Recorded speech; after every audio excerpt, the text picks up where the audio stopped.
David Copperfield Chapter 25 Good and Bad Angels. I was going out at my door on the morning after that deplorable day of headache, sickness, and repentance, with an odd confusion in my mind relative to the date of my dinner party, as if a body of titans had taken an enormous lever and pushed the day before yesterday some months back, when I saw a ticket porter coming upstairs, with a letter in his hand. He was taking his time about his errand, then, but when he saw me on the top of the staircase, looking at him over the back, "Time you like to appoint? Ever yours affectionately, Agnes." It took me such a long time to write an answer at all to my satisfaction, that I don't know what the ticket porter can have thought, unless he thought I was learning to write. I must have written half a dozen answers at least. I began one. "How can I ever hope, my dear Agnes, to efface from your remembrance the disgusting impression?" There, I didn't like it, and then I tore it up. I began another. "Shakespeare has observed, my dear Agnes, how strange it is that a man should put an enemy into his mouth." That reminded me of Markham, and it got no farther. I even tried poetry. I began one note, in a 6-syllable line, "Oh, do not remember," but that associated itself with the 5th of November, and became an absurdity. After many attempts, I wrote, "My dear Agnes, your letter is like you, and what could I say of it that would be higher praise than that? I will come at 4 o'clock. Affectionately and sorrowfully, T.C." With this missive, which I was in 20 minds at once about recalling, as soon as it was out of my hands, the ticket porter at last departed. That if the day were half as tremendous to any other professional gentleman in Doctors' Commons as it was to me, I sincerely believe he made some expiation for his share in that rotten old ecclesiastical cheese. Although I left the office at 3:30, and was prowling about the place of appointment within a few minutes afterwards, the appointed time was exceeded by a full quarter of an hour, according to the clock of St. Andrew's, Holborn, before I could muster up sufficient desperation to pull the private bell handle let into the left-hand doorpost of Mr. Waterbrook's house. The professional business of Mr. Waterbrook's establishment was done on the ground floor, and the genteel business, of which there was a good deal, in the upper part of the building. I was shown into a pretty but rather close drawing-room, and there sat Agnes, netting a purse. She looked so quiet and good, and reminded me so strongly of my airy fresh school days at Canterbury, and the sodden, smoky, stupid wretch I had been the other night, that, nobody being by, I yielded to my self-reproach and shame, and, in short, made a fool of myself. I cannot deny that I shed tears. To this hour I am undecided whether it was upon the whole the wisest thing I could have done, or the most ridiculous. "If it had been anyone but you, Agnes," said I, turning away my head, "I should not have minded it half so much. But that it should have been you who saw me. I almost wish I had been dead, first." She put her hand, its touch was like no other hand, upon my arm for a moment, and I felt so befriended and comforted, that I could not help moving it to my lips, and gratefully kissing it. "Sit down," said Agnes, cheerfully. "Don't be unhappy, Trotwood. If you cannot confidently trust me, whom will you trust?" "Ah, Agnes," I returned, "you are my good angel." She smiled rather sadly, I thought, and shook her head. "Yes, Agnes, my good angel. Always my good angel." "If I were, indeed, Trotwood," she returned, "there is one thing that I should set my heart on very much." I looked at her inquiringly, but already with a foreknowledge of her meaning. "On warning you," said Agnes, with a steady glance, "against your bad angel." "My dear Agnes," I began, "if you mean Steerforth—" "I do, Trotwood," she returned. "Then, Agnes, you wrong him very much. He my bad angel, or anyone's. He, anything but a guide, a support, and a friend to me. My dear Agnes, now, is it not unjust, and unlike you, to judge him from what you saw of me the other night? I do not judge him from what I saw of you the other night, she quietly replied. From what, then? From many things, trifles in themselves, but they do not seem to me to be so, when they are put together. I judge him, partly from your account of him, Trotwood, and your character, and the influence he has over you. There was always something in her modest voice that seemed to touch a chord within me, answering to that sound alone. It was always earnest, but when it was very earnest, as it was now, there was a thrill in it that quite subdued me. I sat looking at her as she cast her eyes down on her work.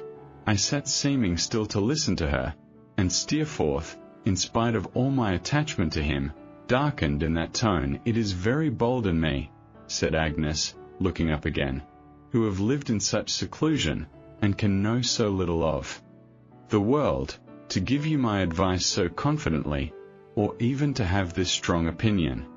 But I know in what it is engendered, Trotwood, in how true a remembrance of our having grown up together, and in how true an interest in all relating to you. It is that which makes me bold. I am certain that what I say is right. I am quite sure it is. I feel as if it were someone else speaking to you, and not I, when I caution you that you have made a dangerous friend. Again I looked at her, again I listened to her after she was silent, and again his image, though it was still fixed in my heart, darkened. I am not so unreasonable as to expect, said Agnes, resuming her usual tone, after a little while, that you will, or that you can, at once, change any sentiment that has become a conviction to you, least of all a sentiment that is rooted in your trusting disposition. You ought not hastily to do that. I only ask you, Trotwood, if you ever think of me, I mean, with a quiet smile, for I was going to interrupt her, and she knew why, as often as you think of me, to think of what I have said. Do you forgive me for all this? I will forgive you, Agnes, I replied, when you come to do Steerforth justice, and to like him as well as I do. Not until then, said Agnes. I saw a passing shadow on her face when I made this mention of him, but she returned my smile, and we were again as unreserved in our mutual confidence as of old. And when, Agnes, said I, will you forgive me the other night? When? I recall it, said Agnes. She would have dismissed the subject so, but I was too full of it to allow that, and insisted on telling her how it happened that I had disgraced myself, and what chain of accidental circumstances had had the theatre for its final link. It was a great relief to me to do this, and to enlarge on the obligation that I owed to Steerforth for his care of me when I was unable to take care of myself. You must not forget, said Agnes, calmly changing the conversation as soon as I had concluded, that you are always to tell me, not only when you fall into trouble, but when you fall in love. Who has succeeded to Miss Larkins, Trotwood? No one, Agnes. Someone, Trotwood, said Agnes, laughing, and holding up a finger. No, Agnes, upon my word. There is a lady, certainly, at Mrs. Steerforth's house, who is very clever, and whom I like to talk to, Miss Dartle, but I don't adore her. Agnes laughed again at her own penetration, and told me that if I were faithful to her in my confidence, she thought she should keep a little register of my violent attachments, with the date, duration, and termination of each, like the table of the reigns of the kings and queens, in the history of England. Then she asked me if I had seen Uriah Heep, said I. No. Is he in London? He comes to the office downstairs, every day, returned Agnes. He was in London a week before me. I am afraid on disagreeable business, Trotwood. On some business that makes you uneasy, Agnes. I see, said I. What can that be? Agnes laid aside her work, and replied, folding her hands upon one another, and looking pensively at me out of those beautiful soft eyes of hers. "I believe he is going to enter into partnership with Papa." "What? Uriah? That mean, fawning fellow, worm himself into such promotion?" I cried, indignantly. "Have you made no remonstrance about it, Agnes? Consider what a connection it is likely to be. You must speak out. You must not allow your father to take such a mad step. You must prevent it, Agnes, while there's time." Still looking at me, Agnes shook her head while I was speaking, with a faint smile at my warmth, and then replied, "You remember our last conversation about Papa? It was not long after that, not more than 2 or 3 days, when he gave me the first intimation of what I tell you. It was sad to see him struggling between his desire to represent it to me as a matter of choice on his part, and his inability to conceal that it was forced upon him. I felt very sorry." "Forced upon him, Agnes? Who forces it upon him?" "Uriah," she replied, after a moment's hesitation, "has made himself indispensable to Papa. He is subtle and watchful. He has mastered Papa's weaknesses, fostered them, and taken advantage of them, until, to say all that I mean in a word, Trotwood, until Papa is afraid of him." There was more that she might have said, more that she knew, or that she suspected, I clearly saw. I could not give her pain by asking what it was, for I knew that she withheld it from me, to spare her father. It had long been going on to this, I was sensible. Yes, I could not but feel, on the least reflection, that it had been going on to this for a long time.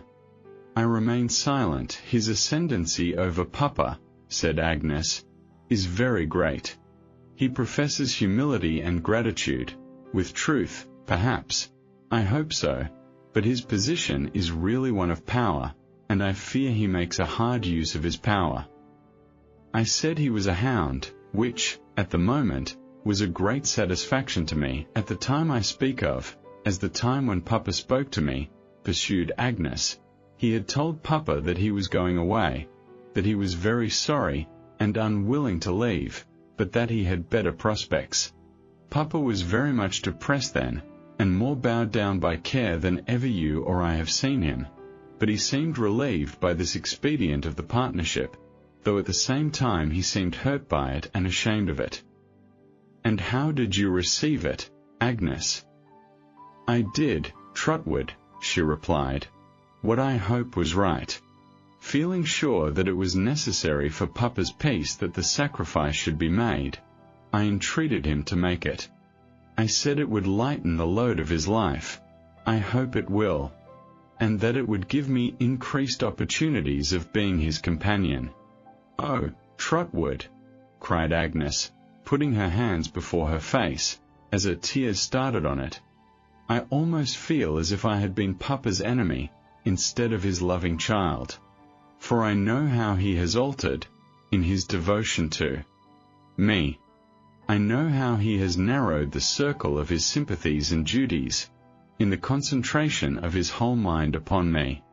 I know what a multitude of things he has shut out for my sake, and how his anxious thoughts of me have shadowed his life, and weakened his strength and energy, by turning them always upon one idea. If I could ever set this right, if I could ever work out his restoration, as I have so innocently been the cause of his decline." I had never before seen Agnes cry. I had seen tears in her eyes when I had brought new honors home from school, and I had seen them there when we last spoke about her father, and I had seen her turn her gentle head aside when we took leave of one another, but I had never seen her grieve like this. It made me so sorry that I could only say, in a foolish, helpless manner, "Pray, Agnes, don't, my dear sister." But Agnes was too superior to me in character and purpose, as I know well now, whatever I might know or not know then, to be long in need of my entreaties. The beautiful, calm manner, which makes us so different in my remembrance from everybody else, came back again, as if a cloud had passed from a serene sky. "We are not likely to remain alone much longer," said Agnes, "and while I have an opportunity, let me earnestly entreat you, Trotwood, to be friendly to Uriah. Don't repel him. Don't resent, as I think you have a general disposition to do, what may be uncongenial to you and him. He may not deserve it, for we know no certain ill of him. In any case, think first of Papa and me." Agnes had no time to say more, for the room door opened, and Mrs. Waterbrook, who was a large lady, or who wore a large dress, I don't exactly know which, for I don't know which was dress and which was lady, came sailing in. I had a dim recollection of having seen her at the theatre, as if I had seen her in a pale magic lantern, but she appeared to remember me perfectly, and still to suspect me of being in a state of intoxication, finding by degrees, however, that I was sober, and, I hope, that I was a modest young gentleman. Mrs. Waterbrook softened towards me considerably, and inquired, firstly, if I went much into the parks, and secondly, if I went much into society. On my replying to both these questions in the negative, it occurred to me that I fell again in her good opinion, but she concealed the fact gracefully, and invited me to dinner next day. I accepted the invitation, and took my leave, making a call on Uriah in the office as I went out, and leaving a card for him in his absence. When I went to dinner next day, and on the street door being opened, plunged into a vapor bath of haunch of mutton, I divined that I was not the only guest, for I immediately identified the ticket porter in disguise, assisting the family servant, and waiting at the foot of the stairs to carry up my name. He looked, to the best of his ability, when he asked me for it confidentially, as if he had never seen me before, but well did I know him, and well did he know me. Conscience made cowards of us both, that I found Mr. Waterbrook to be a middle-aged gentleman, with a short throat, and a good deal of shirt-collar, who only wanted a black nose to be the portrait of a pug-dog. He told me he was happy to have the honour of making my acquaintance, and when I had paid my homage to Mrs. Waterbrook, presented me, with much ceremony, to a very awful lady in a black velvet dress, and a great black velvet hat, whom I remember as looking like a near relation of Hamlet's, say his aunt. Mrs. Henry Spiker was this lady's name, and her husband was there too, so cold a man, that his head, instead of being grey, seemed to be sprinkled with hoarfrost. Immense deference was shown to the Henry Spikers, male and female, which Agnes told me was on account of Mr. Henry Spiker being solicitor to something or to somebody, I forget what or which, remotely connected with the Treasury. I found Uriah Heep among the company, in a suit of black, and in deep humility. He told me, when I shook hands with him, that he was proud to be noticed by me, and that he really felt obliged to me for my condescension. I could have wished he had been less obliged to me, for he hovered about me in his gratitude all the rest of the evening, and whenever I said a word to Agnes, was sure, with his shadowless eyes and cadaverous face, to be looking gauntly down upon us from behind. There were other guests, all ice for the occasion, as it struck me, like the wine. But there was one who attracted my attention before he came in, on account of my hearing him announced as Mr. Traddles. My mind flew back to Salem House, and could it be Tommy, I thought, who used to draw the skeletons? I looked for Mr. Traddles with unusual interest. He was a sober, steady-looking young man of retiring manners, with a comic head of hair, and eyes that were rather wide open, and he got into an obscure corner so soon, that I had some difficulty in making him out. At length I had a good view of him, and either my vision deceived me, or it was the old unfortunate Tommy. I made my way to Mr. Waterbrook, and said, that I believed I had the pleasure of seeing an old schoolfellow there. Indeed, said Mr. Waterbrook, surprised. You are too young to have been at school with Mr. Henry Spiker. Oh, I don't mean him. I returned. I mean the gentleman named Traddles. Oh, indeed, said my host, with much diminished interest. Possibly. If it's really the same person, said I, glancing towards him. It was at a place called Salem House where we were together, and he was an excellent fellow.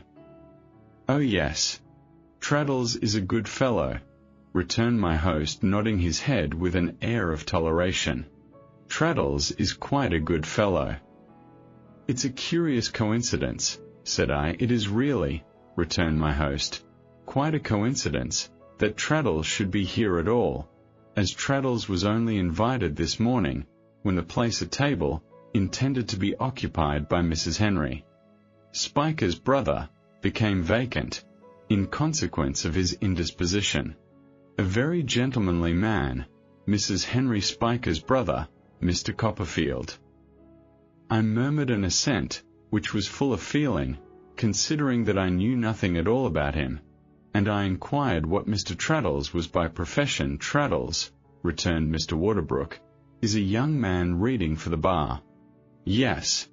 He is quite a good fellow, nobody's enemy but his own. Is he his own enemy? Said I, sorry to hear this. Well, returned Mr. Waterbrook, pursing up his mouth, and playing with his watch-chain, in a comfortable, prosperous sort of way. I should say he was one of those men who stand in their own light. Yes, I should say he would never, for example, be worth £500. Traddles was recommended to me by a professional friend. Oh yes. Yes. He has a kind of talent for drawing briefs, and stating a case in writing, plainly.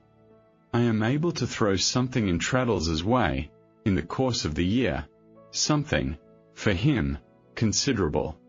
Oh yes. Yes. I was much impressed by the extremely comfortable and satisfied manner in which Mr. Waterbrook delivered himself of this little word yes, every now and then. There was wonderful expression in it.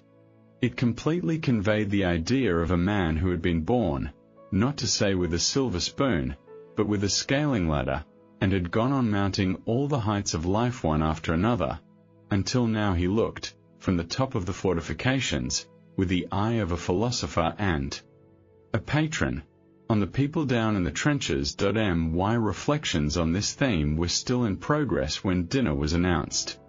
Mr. Waterbrook went down with Hamlet's aunt. Mr. Henry Spiker took Mrs. Waterbrook. Agnes, whom I should have liked to take myself, was given to a simpering fellow with weak legs. Uriah, Traddles, and I, as the junior part of the company, went down last, how we could. I was not so vexed at losing Agnes as I might have been, since it gave me an opportunity of making myself known to Traddles on the stairs, who greeted me with great fervour, while Uriah writhed with such obtrusive satisfaction and self-abasement that I could gladly have pitched him over the banisters. Traddles and I were separated at table, being billeted in two remote corners, he in the glare of a red velvet lady, I in the gloom of Hamlet's aunt. The dinner was very long, and the conversation was about the aristocracy and blood. Mrs. Waterbrook repeatedly told us that if she had a weakness, it was blood. It occurred to me several times that we should have got on better, if we had not been quite so genteel.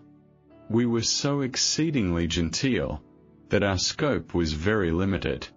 A Mr. and Mrs. Gulpidge were of the party, who had something to do at second hand, at least, Mr. Gulpidge had, with the law business of the bank, and what with the bank, and what with the Treasury, we were as exclusive as the court circular. To mend the matter, Hamlet's aunt had the family failing of indulging in soliloquy, and held forth in a desultory manner, by herself, on every topic that was introduced. These were few enough, to be sure, but as we always fell back upon blood, she had as wide a field for abstract speculation as a nephew himself. We might have been a party of ogres, The conversation assumed such a sanguine complexion. I confess I am of Mrs. Waterbrook's opinion, said Mr. Waterbrook, with his wineglass at his eye. Other things are all very well in their way, but give me blood. Oh, there is nothing, observed Hamlet's aunt, so satisfactory to one. There is nothing that is so much one's beau ideal of all that sort of thing, speaking generally. There are some low minds, not many, I am happy to believe, but there are some that would prefer to do what I should call bow down before idols. Positively idols. Before service, intellect, and so on. But these are intangible points. Blood is not so. We see blood in a nose, and we know it. We meet with it in a chin, and we say, there it is. That's blood. It is an actual matter of fact. We point it out. It admits of no doubt. The simpering fellow with the weak legs, who had taken Agnes down, stated the question more decisively yet. I thought, oh, you know, deuce take it, said this gentleman, looking round the board with an imbecile smile. We can't forego blood, you know. We must have blood, you know. Some young fellows, you know, may be a little behind their station, perhaps, in point of education and behavior, and may go a little wrong, you know, and get themselves and other people into a variety of fixes, and all that, but deuce take it, it's delightful to reflect that they've got blood in 'em. Myself, I'd rather at any time be knocked down by a man who had got blood in him, than I'd be picked up by a man who hadn't. This sentiment, as compressing the general question into a nutshell, gave the utmost satisfaction, and brought the gentlemen into great notice until the ladies retired.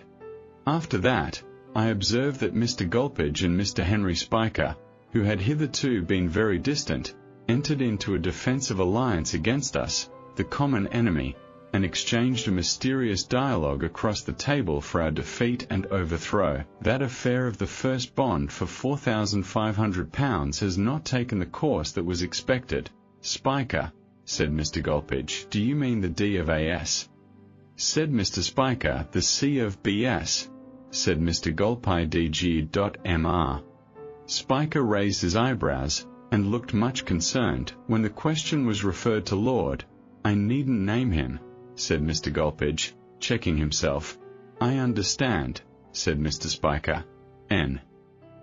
Mr. Gulpidge darkly nodded. Was referred to him. His answer was, money, or no release. Lord bless my soul, cried Mr. Spiker. Money, or no release, repeated Mr. Gulpidge, firmly. The next in reversion. You understand me. K, said Mr. Spiker, with an ominous look. K then positively refused to sign. He was attended at Newmarket for that purpose, and he point-blank refused to do it. Mr. Spiker was so interested that he became quite stony. So the matter rests at this hour, said Mr. Gulpidge, throwing himself back in his chair.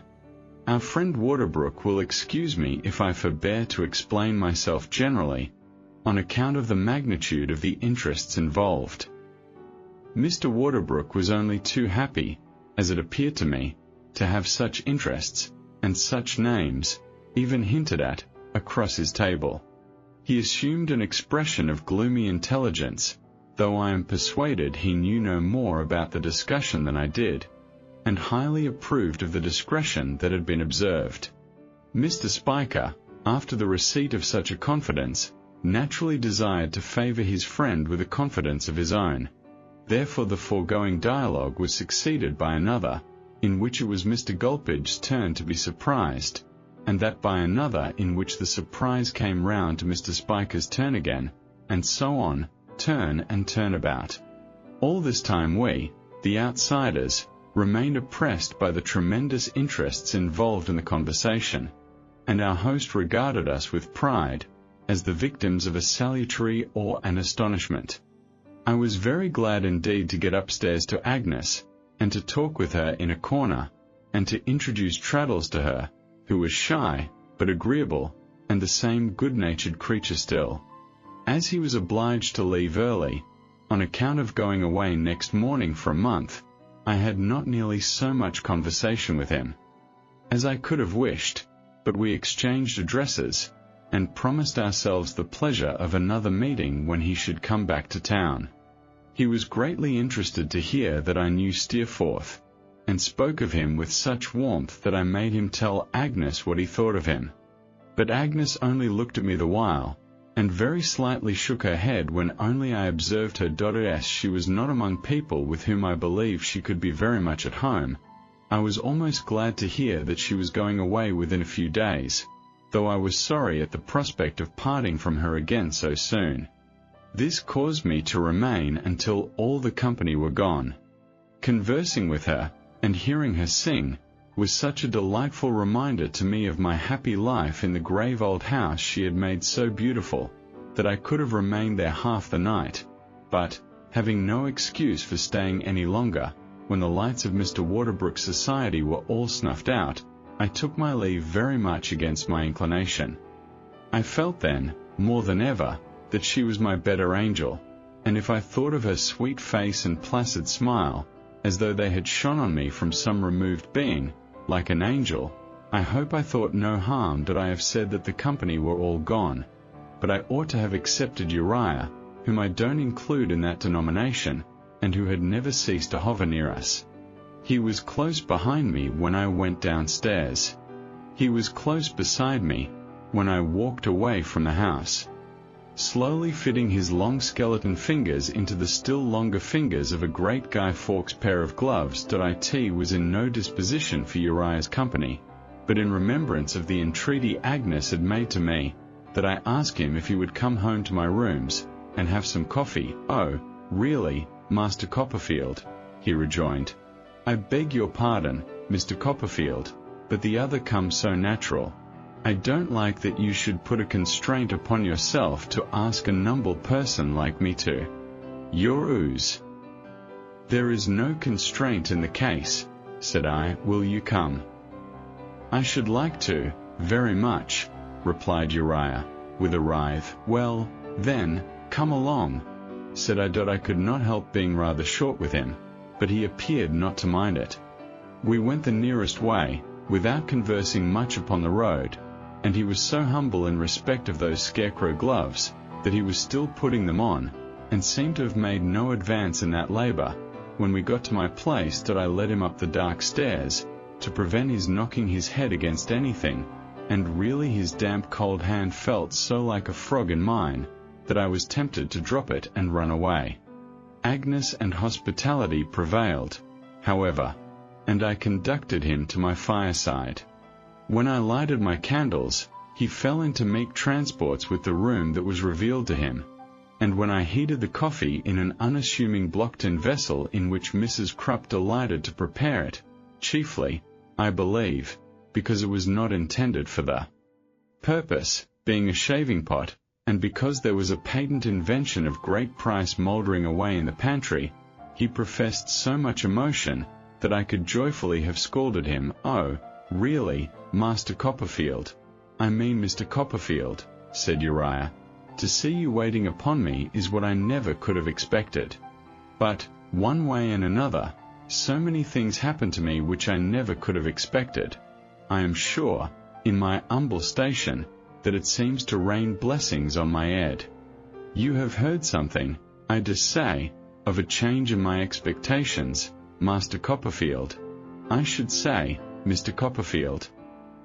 As he sat on my sofa, with his long knees drawn up under his coffee cup, his hat and gloves upon the ground close to him, his spoon going softly round and round, his shadowless red eyes, which looked as if they had scorched their lashes off, turned towards me without looking at me, the disagreeable dints I have formerly described in his nostrils coming and going with his breath, and a snaky undulation pervading his frame from his chin to his boots, I decided in my own mind that I disliked him intensely.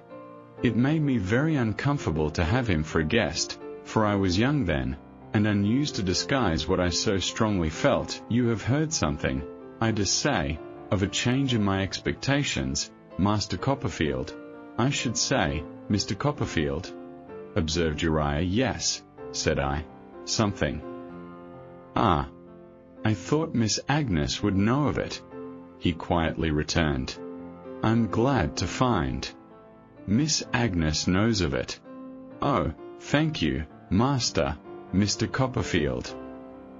I could have thrown my boot jack at him, it lay ready on the rug, for having entrapped me into the disclosure of anything concerning Agnes, however immaterial.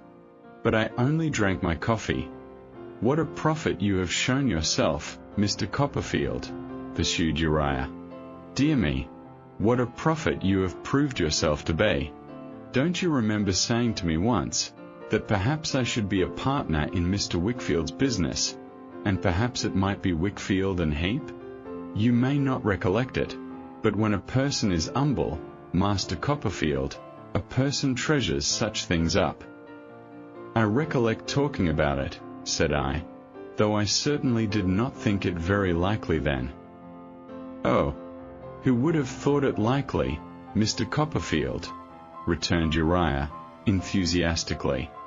I am sure I didn't myself. I recollect saying with my own lips that I was much too humble. So I considered myself really and truly. He sat, with that carved grin on his face, looking at the fire, as I looked at him. But the humblest persons, Master Copperfield, he presently resumed, may be the instruments of good. I am glad to think I have been the instrument of good to Mr. Wickfield, and that I may be more so. Oh, what a worthy man he is, Mr. Copperfield, but how imprudent he has been. I am sorry to hear it, said I. I could not help adding, rather pointedly, on all accounts.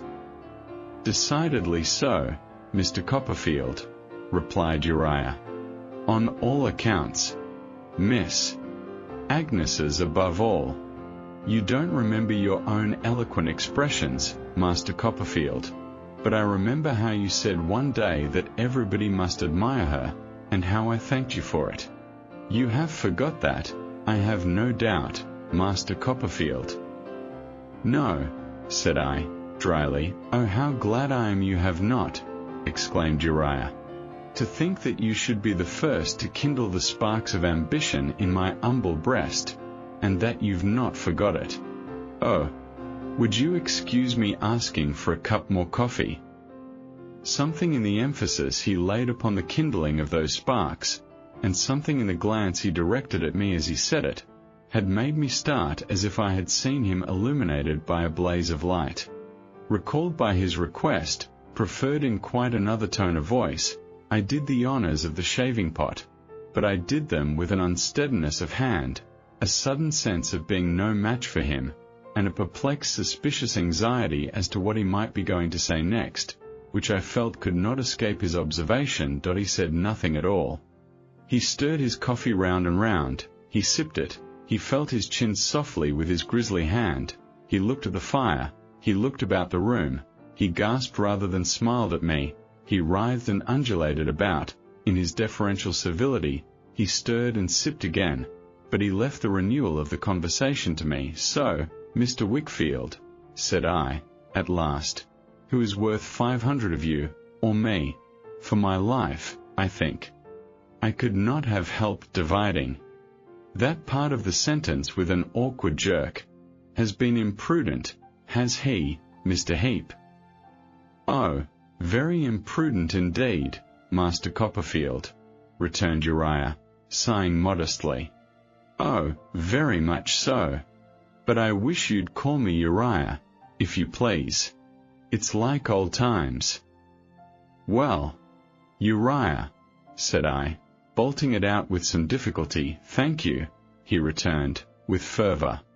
Thank you, Master Copperfield. It's like the blowing of old breezes or the ringing of old bells to hear you say Uriah. I beg your pardon. Was I making any observation?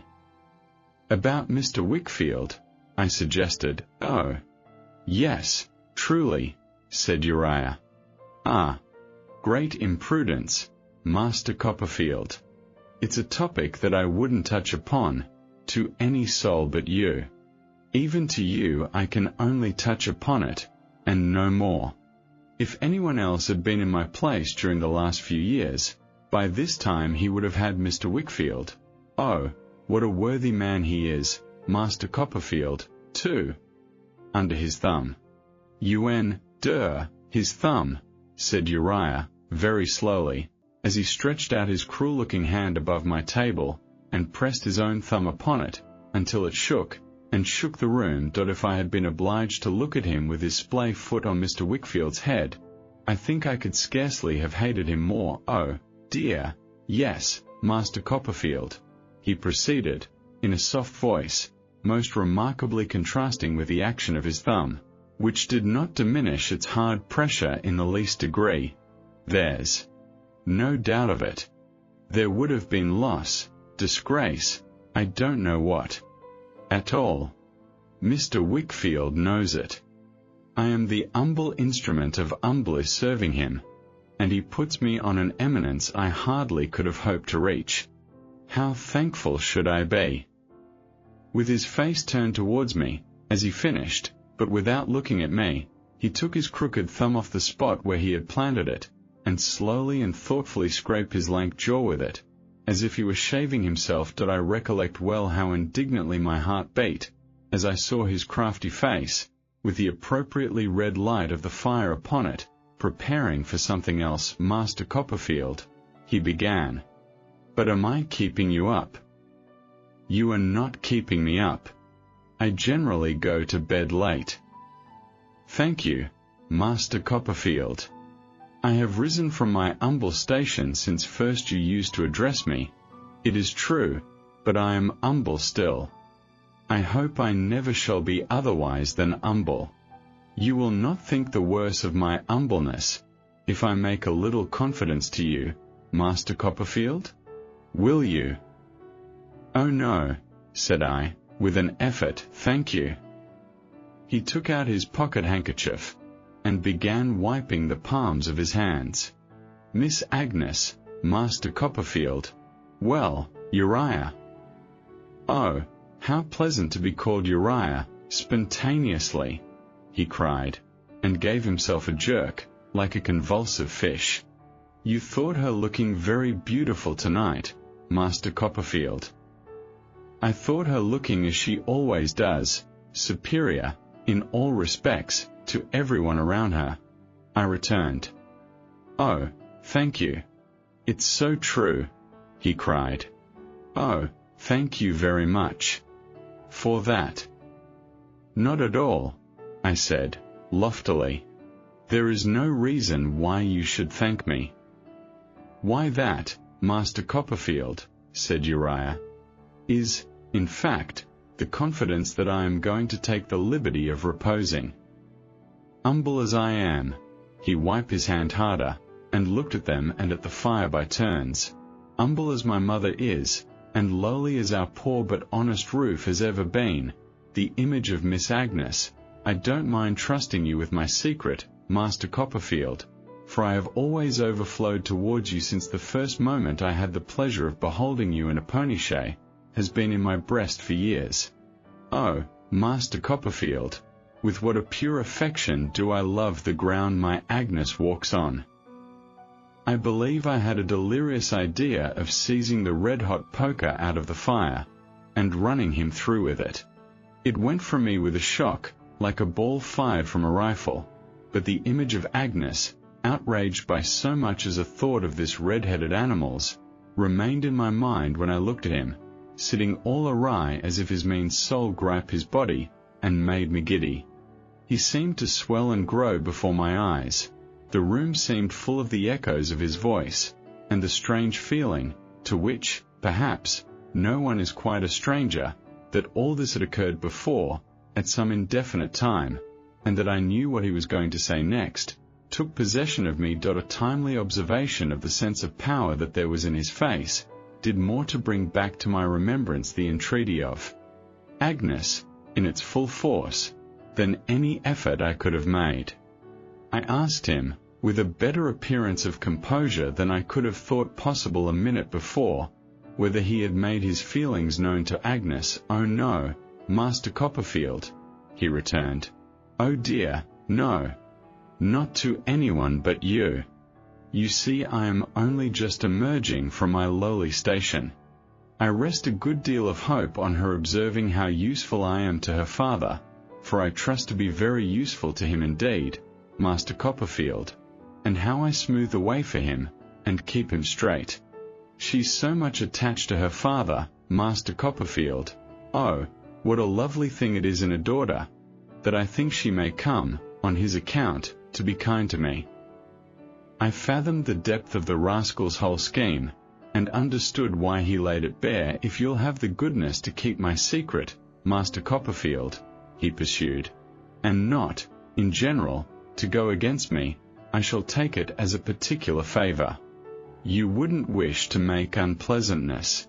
I know what a friendly heart you've got, but having only known me on my humble footing, on my humblest I should say, for I am very humble still, you might, unbeknown, go against me rather, with my Agnes.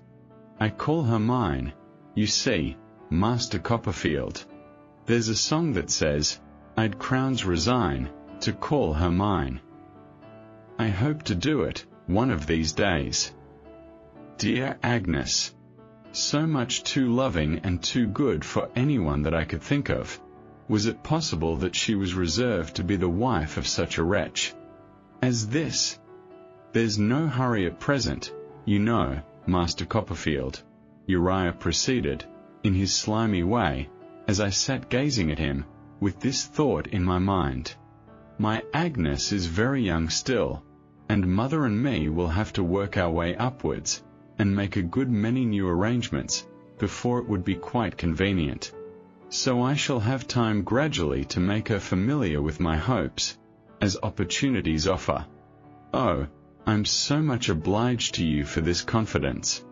Oh, it's such a relief, you can't think, to know that you understand our situation, and are certain, as you wouldn't wish to make unpleasantness in the family, not to go against me." He took the hand which I dared not withhold, and having given it a damp squeeze, referred to his pale-faced watch. "Dear me," he said, "it's past 1. The moments slip away so, in the confidence of old times, Master Copperfield, that it's almost half past 1.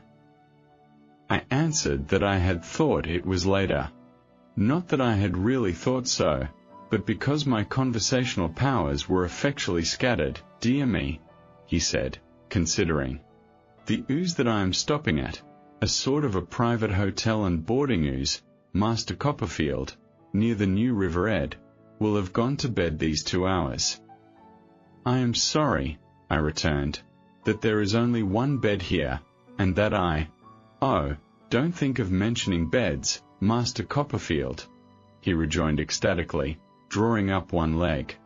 "But would you have any objections to my laying down before the fire?" "If it comes to that," I said, "pray take my bed, and I'll lie down before the fire." His repudiation of this offer was almost shrill enough, in the excess of its surprise and humility, to have penetrated to the ears of Mrs. Crupp, then sleeping, I suppose, in a distant chamber, situated at about the level of low-water mark, soothed in her slumbers by the ticking of an incorrigible clock, to which she always referred me when we had any little difference on the score of punctuality, and which was never less than 3/4 of an hour too slow, and had always been put right in the morning by the best authorities.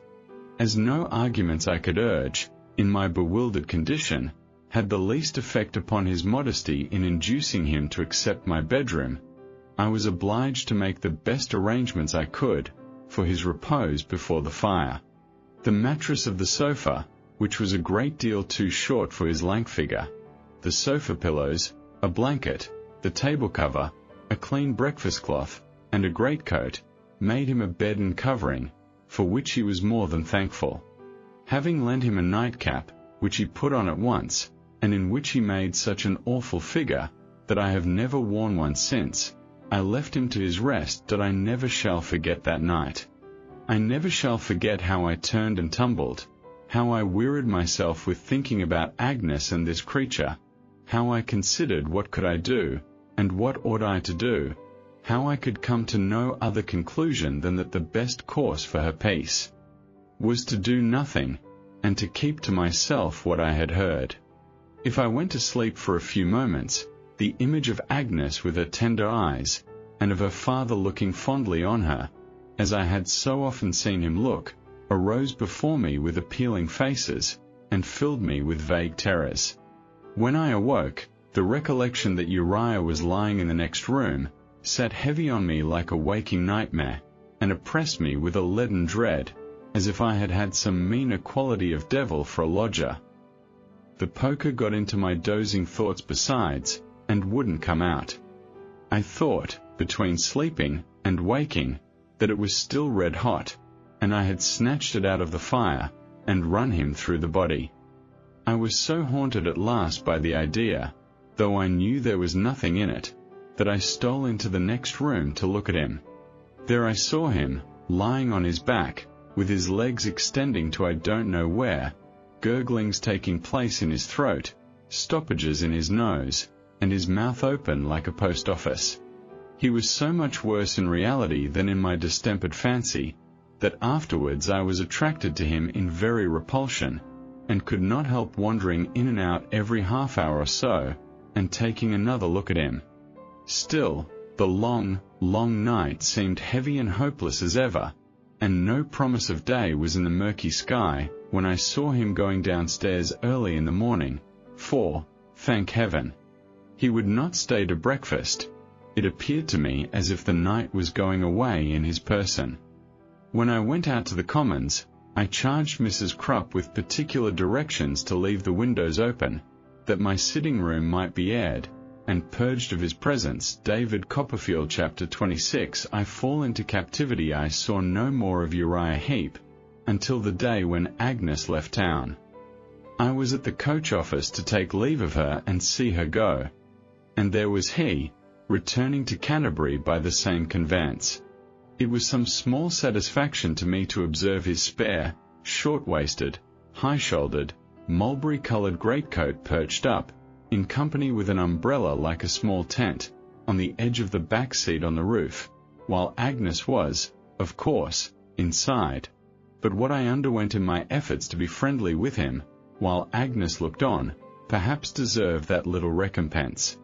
At the coach window, as at the dinner party, he hovered about us without a moment's intermission, like a great vulture, gorging himself on every syllable that I said to Agnes, or Agnes said to me. I in the state of trouble into which his disclosure by my fire had thrown me, I had thought very much of the words Agnes had used in reference to the partnership.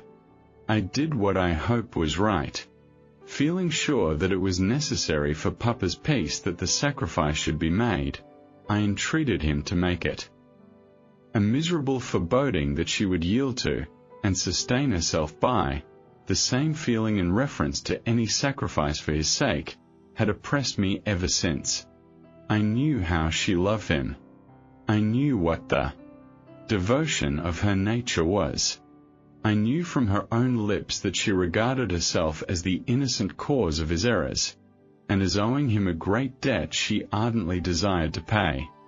I had no consolation in seeing how different she was from this detestable Rufus with the mulberry-coloured greatcoat, for I felt that in the very difference between them, in the self-denial of her pure soul and the sordid baseness of his, the greatest danger lay.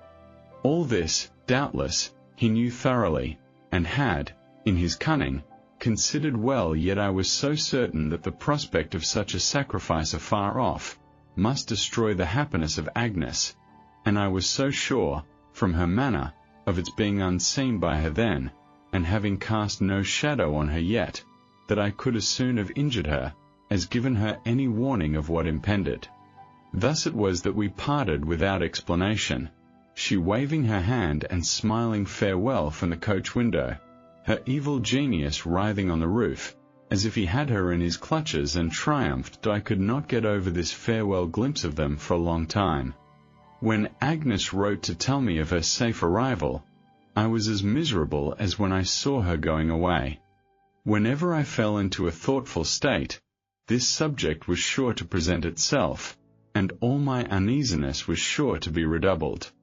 Hardly a night passed without my dreaming of it. It became a part of my life, and as inseparable from my life as my own head that I had ample leisure to refine upon my uneasiness. For Steerforth was at Oxford, as he wrote to me, and when I was not at the Commons, I was very much alone. I believe I had at this time some lurking distrust of Steerforth. I wrote to him most affectionately in reply to his, but I think I was glad, upon the whole, that he could not come to London just then. I suspect the truth to be, that the influence of Agnes was upon me, undisturbed by the sight of him, and that it was the more powerful with me, because she had so large a share in my thoughts and interest that I in the meantime, days and weeks slipped away. I was articled to Spenlow and Jorkins. I had £90 a year, exclusive of my house rent and sundry collateral matters, from my aunt. My rooms were engaged for 12 months certain, and though I still found them dreary of an evening, and the evenings long, I could settle down into a state of equable low spirits, and resign myself to coffee, which I seem, on looking back, to have taken by the gallon at about this period of my existence. At about this time, too, I made 3 discoveries. First, that Mrs. Krupp was a martyr to a curious disorder called the spasms, which was generally accompanied with inflammation of the nose, and required to be constantly treated with peppermint. Secondly, that something peculiar in the temperature of my pantry made the brandy bottles burst. Thirdly, that I was alone in the world, and much given to record that circumstance in fragments of English versification. On the day when I was articled, no festivity took place, beyond my having sandwiches and sherry into the office for the clerks, and going alone to the theatre at night. I went to see The Stranger, as a Doctor's Commons sort of play, and was so dreadfully cut up, that I hardly knew myself in my own glass when I got home. Mr. Spenlow remarked, on this occasion, when we concluded our business, that he should have been happy to have seen me at his house at Norwood to celebrate our becoming connected, but for his domestic arrangements being in some disorder, on account of the expected return of his daughter from finishing her education at Paris. But he intimated that when she came home he should hope to have the pleasure of entertaining me. I knew that he was a widower with 1 daughter, and expressed my acknowledgments. Mr. Spenlow was as good as his word. In a week or 2, he referred to this engagement, and said that if I would do him the favour to come down next Saturday, and stay till Monday, he would be extremely happy. Of course I said I would do him the favour, and he was to drive me down in his phaeton, and to bring me back when the day arrived. My very carpet-bag was an object of veneration to the stipendiary clerks, to whom the house at Norwood was a sacred mystery. One of them informed me that he had heard that Mr. Spenlow ate entirely off plate and china, and another hinted at champagne being constantly on draught, after the usual custom of table beer. The old clerk with the wig, whose name was Mr. Tiffy, had been down on business several times in the course of his career, and had on each occasion penetrated to the breakfast parlour.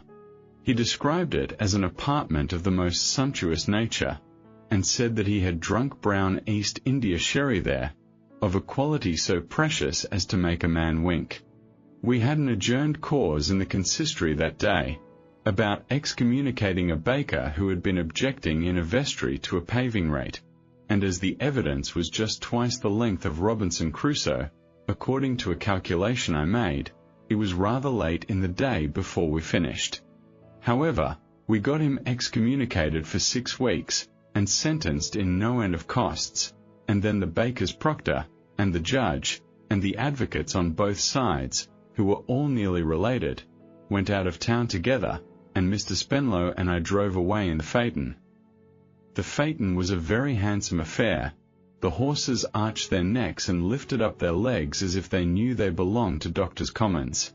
There was a good deal of competition in the Commons on all points of display, and it turned out some very choice equipages then, though I always have considered, and always shall consider, that in my time the great article of competition there was starch, which I think was worn among the proctors to as great an extent as it is in the nature of man to bear, that we were very pleasant, going down, and Mr. Spenlow gave me some hints in reference to my profession. He said it was the genteelest profession in the world, and must on no account be confounded with the profession of a solicitor, being quite another sort of thing, infinitely more exclusive, less mechanical, and more profitable. We took things much more easily in the Commons than they could be taken anywhere else, he observed, and that set us, as a privileged class, apart. He said it was impossible to conceal the disagreeable fact that we were chiefly employed by solicitors, but he gave me to understand that they were an inferior race of men, universally looked down upon by all proctors of any pretensions. That I asked Mr. Spenlow what he considered the best sort of professional business? He replied that a good case of a disputed will, where there was a neat little estate of £30,000 or £40,000, was, perhaps, the best of all. In such a case, he said, not only were there very pretty pickings, in the way of arguments at every stage of the proceedings, and mountains upon mountains of evidence on interrogatory and counter-interrogatory, to say nothing of an appeal lying, first to the delegates, and then to the lords. But, the costs being pretty sure to come out of the estate at last, both sides went at it in a lively and spirited manner, and expense was no consideration. Then, he launched into a general eulogium on the Commons. What was to be particularly admired, he said, in the Commons, was its compactness. It was the most conveniently organized place in the world. It was the complete idea of snugness. It lay in a nutshell. For example, you brought a divorce case, or a restitution case, into the consistory. Very good. You tried it in the consistory. You made a quiet little round game of it, among a family group, and you played it out at leisure. Suppose you were not satisfied with the consistory, what did you do then? Why, you went into the Arches. What was the Arches? The same court, in the same room, with the same bar, and the same practitioners, but another judge, for there the consistory judge could plead any court day as an advocate.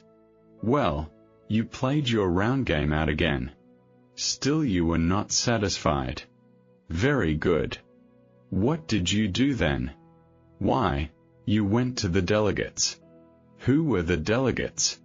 Why, the ecclesiastical delegates were the advocates without any business, who had looked on at the round game when it was playing in both courts, and had seen the cards shuffled, and cut, and played, and had talked to all the players about it, and now came fresh, as judges, to settle the matter to the satisfaction of everybody. Discontented people might talk of corruption in the Commons, closeness in the Commons, and the necessity of reforming the Commons, said Mr. Spenlow solemnly, in conclusion. But when the price of wheat per bushel had been highest, the Commons had been busiest, and a man might lay his hand upon his heart, and say this to the whole world, touch the Commons, and down comes the country. I listened to all this with attention, and though, I must say, I had my doubts whether the country was quite as much obliged to the Commons as Mr. Spenlow made out, I respectfully deferred to his opinion. That about the price of wheat per bushel, I modestly felt was too much for my strength, and quite settled the question. I have never, to this hour, got the better of that bushel of wheat. It has reappeared to annihilate me, all through my life, in connection with all kinds of subjects. I don't know now, exactly, what it has to do with me, or what right it has to crush me, on an infinite variety of occasions. But whenever I see my old friend the bushel brought in by the head and shoulders, as he always is, I observe, I give up a subject for lost, this is a digression. I was not the man to touch the commons, and bring down the country. I submissively expressed, by my silence, my acquiescence in all I had heard from my superior in years and knowledge, and we talked about the stranger and the drama, and the pairs of horses, until we came to Mr. Spenlow's gate. There was a lovely garden to Mr. Spenlow's house, and though that was not the best time of the year for seeing a garden, it was so beautifully kept that I was quite enchanted. There was a charming lawn, there were clusters of trees, and there were perspective walks that I could just distinguish in the dark, arched over with trellis work, on which shrubs and flowers grew in the growing season. Here Miss Spenlow walks by herself, I thought. Dear me. We went into the house, which was cheerfully lighted up, and into a hall where there were all sorts of hats, caps, greatcoats, plaids, gloves, whips, and walking sticks. "Where is Miss Dora?" said Mr. Spenlow to the servant. Dora. I thought, what a beautiful name. We turned into a room near at hand. I think it was the identical breakfast room, made memorable by the brown East Indian sherry, and I heard a voice say, "Mr. Copperfield, my daughter Dora, and my daughter Dora's confidential friend." It was, no doubt, Mr. Spenlow's voice, but I didn't know it, and I didn't care whose it was. All was over in a moment. I had fulfilled my destiny. I was a captive and a slave. I loved Dora Spenlow to distraction. She was more than human to me. She was a fairy, a sylph, I don't know what she was, anything that no one ever saw, and everything that everybody ever wanted. I was swallowed up in an abyss of love in an instant. There was no pausing on the brink, no looking down, or looking back. I was gone, headlong. Before I had sense to say a word to her, I observed a well-remembered voice, when I had bowed and murmured something, "Have seen Mr. Copperfield before." The speaker was not Dora. No, the confidential friend, Miss Murdstone. I don't think I was much astonished. To the best of my judgment, no capacity of astonishment was left in me. There was nothing worth mentioning in the material world, but Dora Spenlow, to be astonished about. I said, "How do you do, Miss Murdstone? I hope you are well." She answered, "Very well." I said, "How is Mr. Murdstone?" She replied, "My brother is robust, I am obliged to you." Mr. Spenlow, who, I suppose, had been surprised to see us recognize each other, then put in his word, "I am glad to find," he said, "Copperfield, that you and Miss Murdstone are already acquainted." "Mr. Copperfield and myself," said Miss Murdstone, with severe composure, "are connections. We were once slightly acquainted. It was in his childish days. Circumstances have separated us since. I should not have known him." I replied that I should have known her, anywhere. Which was true enough. "Miss Murdstone has had the goodness," said Mr. Spenlow to me, "to accept the office, if I may so describe it, of my daughter Dora's confidential friend. My daughter Dora having, unhappily, no mother, Miss Murdstone is obliging enough to become her companion and protector." A passing thought occurred to me that Miss Murdstone, like the pocket instrument called a life-preserver, was not so much designed for purposes of protection as of assault.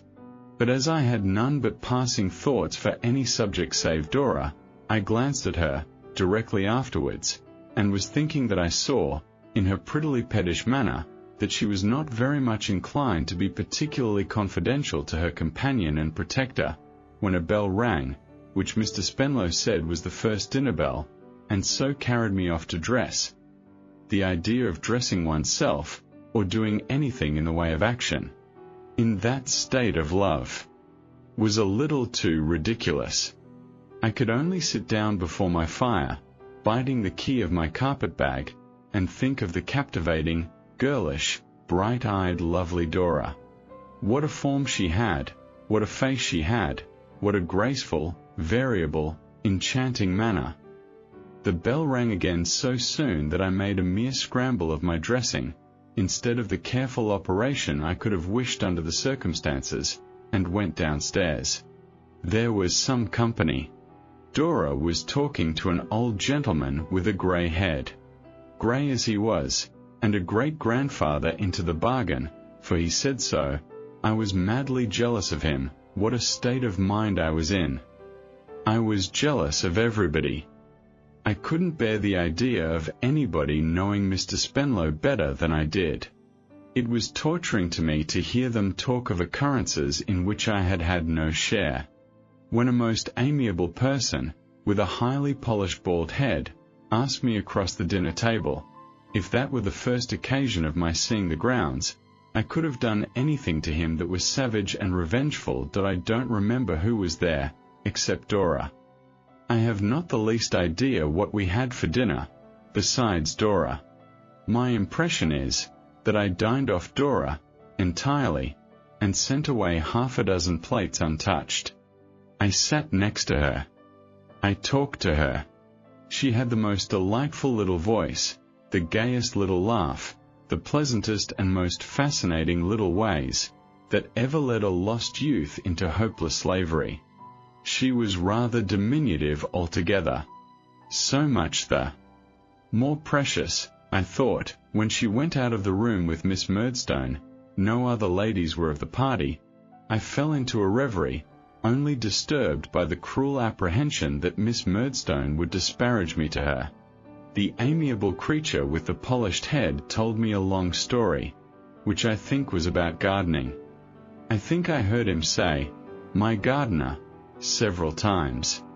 I seemed to pay the deepest attention to him, but I was wandering in a Garden of Eden all the while, with Dora.my apprehensions of being disparaged to the object of my engrossing affection were revived when we went into the drawing-room, by the grim and distant aspect of Miss Murdstone. But I was relieved of them in an unexpected manner. "David Copperfield," said Miss Murdstone, beckoning me aside into a window. "A word." I confronted Miss Murdstone alone. "David Copperfield," said Miss Murdstone, "I need not enlarge upon family circumstances. They are not a tempting subject." "Far from it." I returned. "Far from it," assented Miss Murdstone. "I do not wish to revive the memory of past differences, or of past outrages. I have received outrages from a person, a female, I am sorry to say, for the credit of my sex, who is not to be mentioned without scorn and disgust, and therefore I would rather not mention her." I felt very fiery on my aunt's account, but I said it would certainly be better, if Miss Murdstone pleased, not to mention her. I could not hear her disrespectfully mentioned, I added, without expressing my opinion in a decided tone. Miss Murdstone shut her eyes, and disdainfully inclined her head. Then, slowly opening her eyes, resumed, "David Copperfield, I shall not attempt to disguise the fact that I formed an unfavorable opinion of you in your childhood. It may have been a mistaken one, or you may have ceased to justify it. That is not in question between us now. I belong to a family remarkable, I believe, for some firmness, and I am not the creature of circumstance or change. I may have my opinion of you. You may have your opinion of me."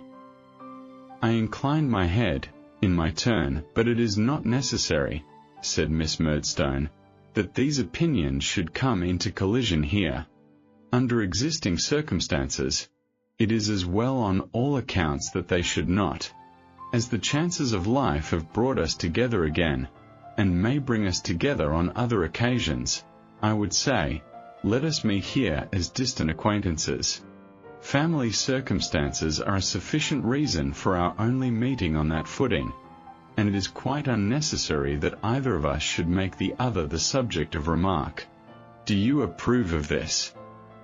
"Miss Murdstone," I returned, I think you and Mr. Murdstone used me very cruelly, and treated my mother with great unkindness. I shall always think so, as long as I live. But I quite agree in what you propose." Miss Murdstone shut her eyes again, and bent her head. Then, just touching the back of my hand with the tips of her cold, stiff fingers, she walked away, arranging the little feathers on her wrists and round her neck, which seemed to be the same set, in exactly the same state, as when I had seen her last. These reminded me, in reference to Miss Murdstone's nature, of the feathers over a jail door, suggesting on the outside, to all beholders, what was to be expected within. All I know of the rest of the evening is, that I heard the Empress of my heart sing enchanted ballads in the French language, generally to the effect that, whatever was the matter, we ought always to dance, ta-ra-la, ta-ra-la, accompanying herself on a glorified instrument, resembling a guitar. That I was lost in blissful delirium. That I refused refreshment. That my soul recoiled from punch particularly. That when Miss Murdstone took her into custody and led her away, she smiled and gave me her delicious hand.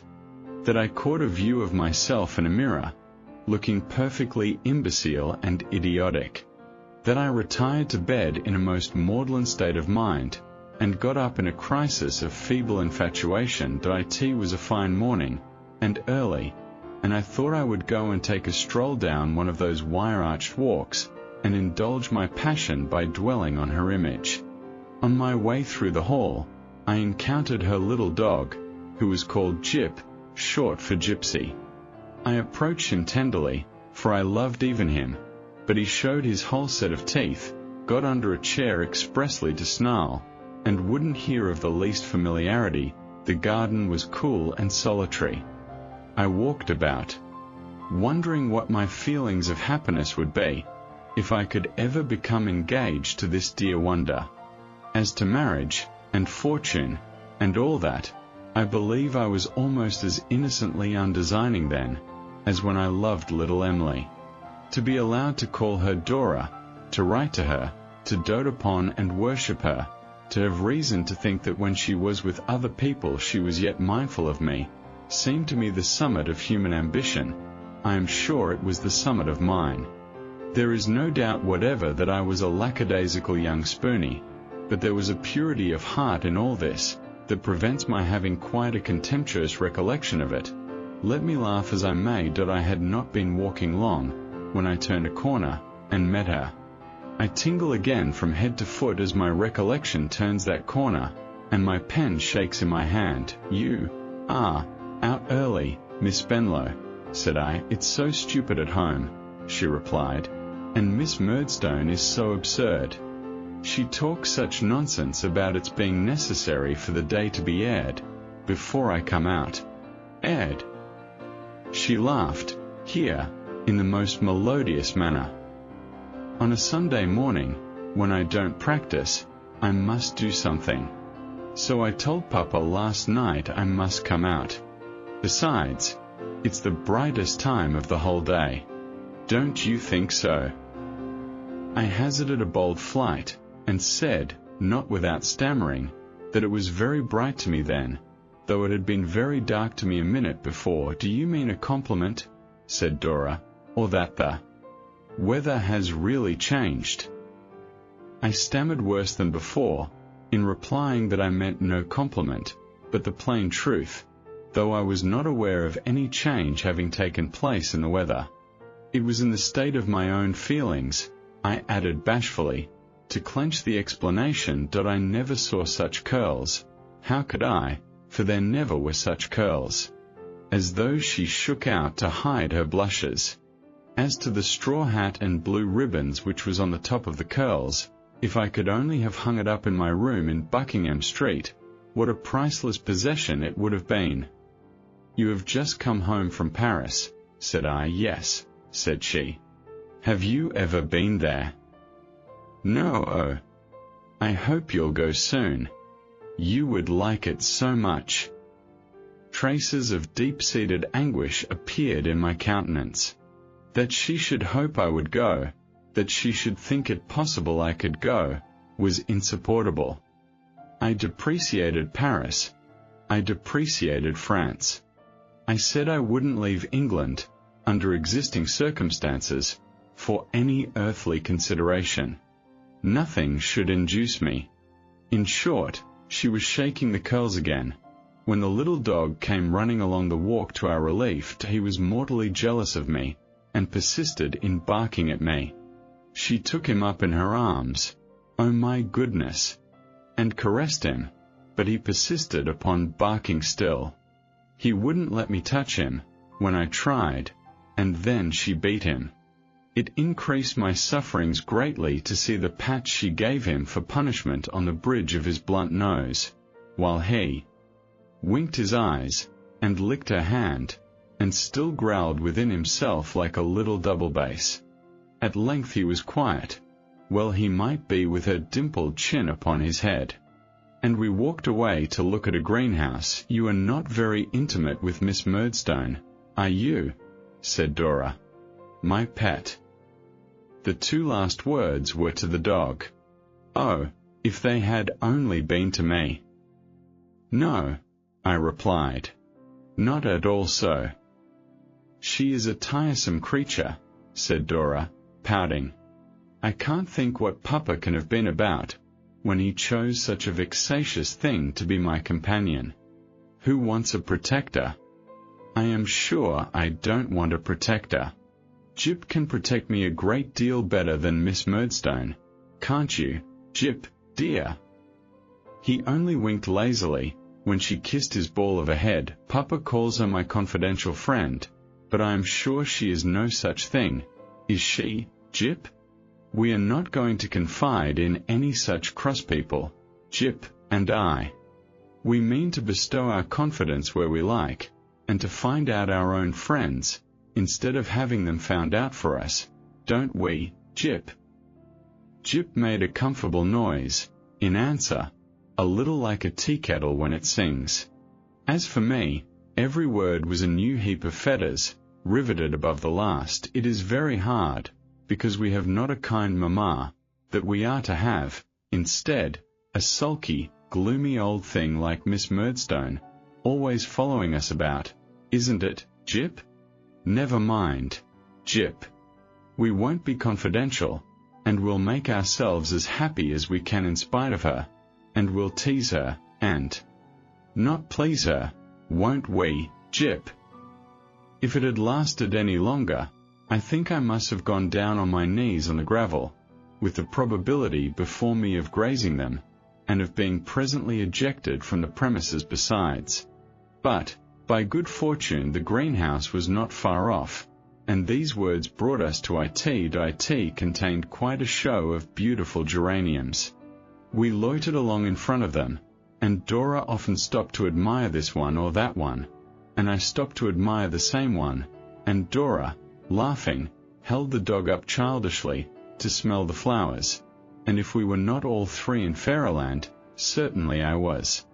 The scent of a geranium leaf, at this day, strikes me with a half-comical half-serious wonder as to what changes come over me in a moment, and then I see a straw hat and blue ribbons, and a quantity of curls, and a little black dog being held up, in two slender arms, against a bank of blossoms and bright leaves. Miss Murdstone had been looking for us. She found us here, and presented her uncongenial cheek, the little wrinkles in it filled with hair powder, to Dora to be kissed. Then she took Dora's arm in hers, and marched us into breakfast as if it were a soldier's funeral. How many cups of tea I drank, because Dora made it, I don't know. But I perfectly remember that I sat swilling tea until my whole nervous system, if I had had any in those days, must have gone by the board. By and by we went to church. Miss Murdstone was between Dora and me in the pew, but I heard her sing, and the congregation vanished. A sermon was delivered, about Dora, of course, and I am afraid that is all I know of the service. We had a quiet day. No company, a walk, a family dinner of 4, and an evening of looking over books and pictures. Miss Murdstone with a homily before her, and her eye upon us, keeping guard vigilantly. Ah! Little did Mr. Spenlow imagine, when he sat opposite to me after dinner that day, with his pocket handkerchief over his head, how fervently I was embracing him, in my fancy, as his son-in-law. Little did he think, when I took leave of him at night, that he had just given his full consent to my being engaged to Dora, and that I was invoking blessings on his head. We departed early in the morning, for we had a salvage case coming on in the Admiralty Court, requiring a rather accurate knowledge of the whole science of navigation, in which, as we couldn't be expected to know much about those matters in the Commons, the judge had entreated 2 old Trinity masters, for charity's sake, to come and help him out.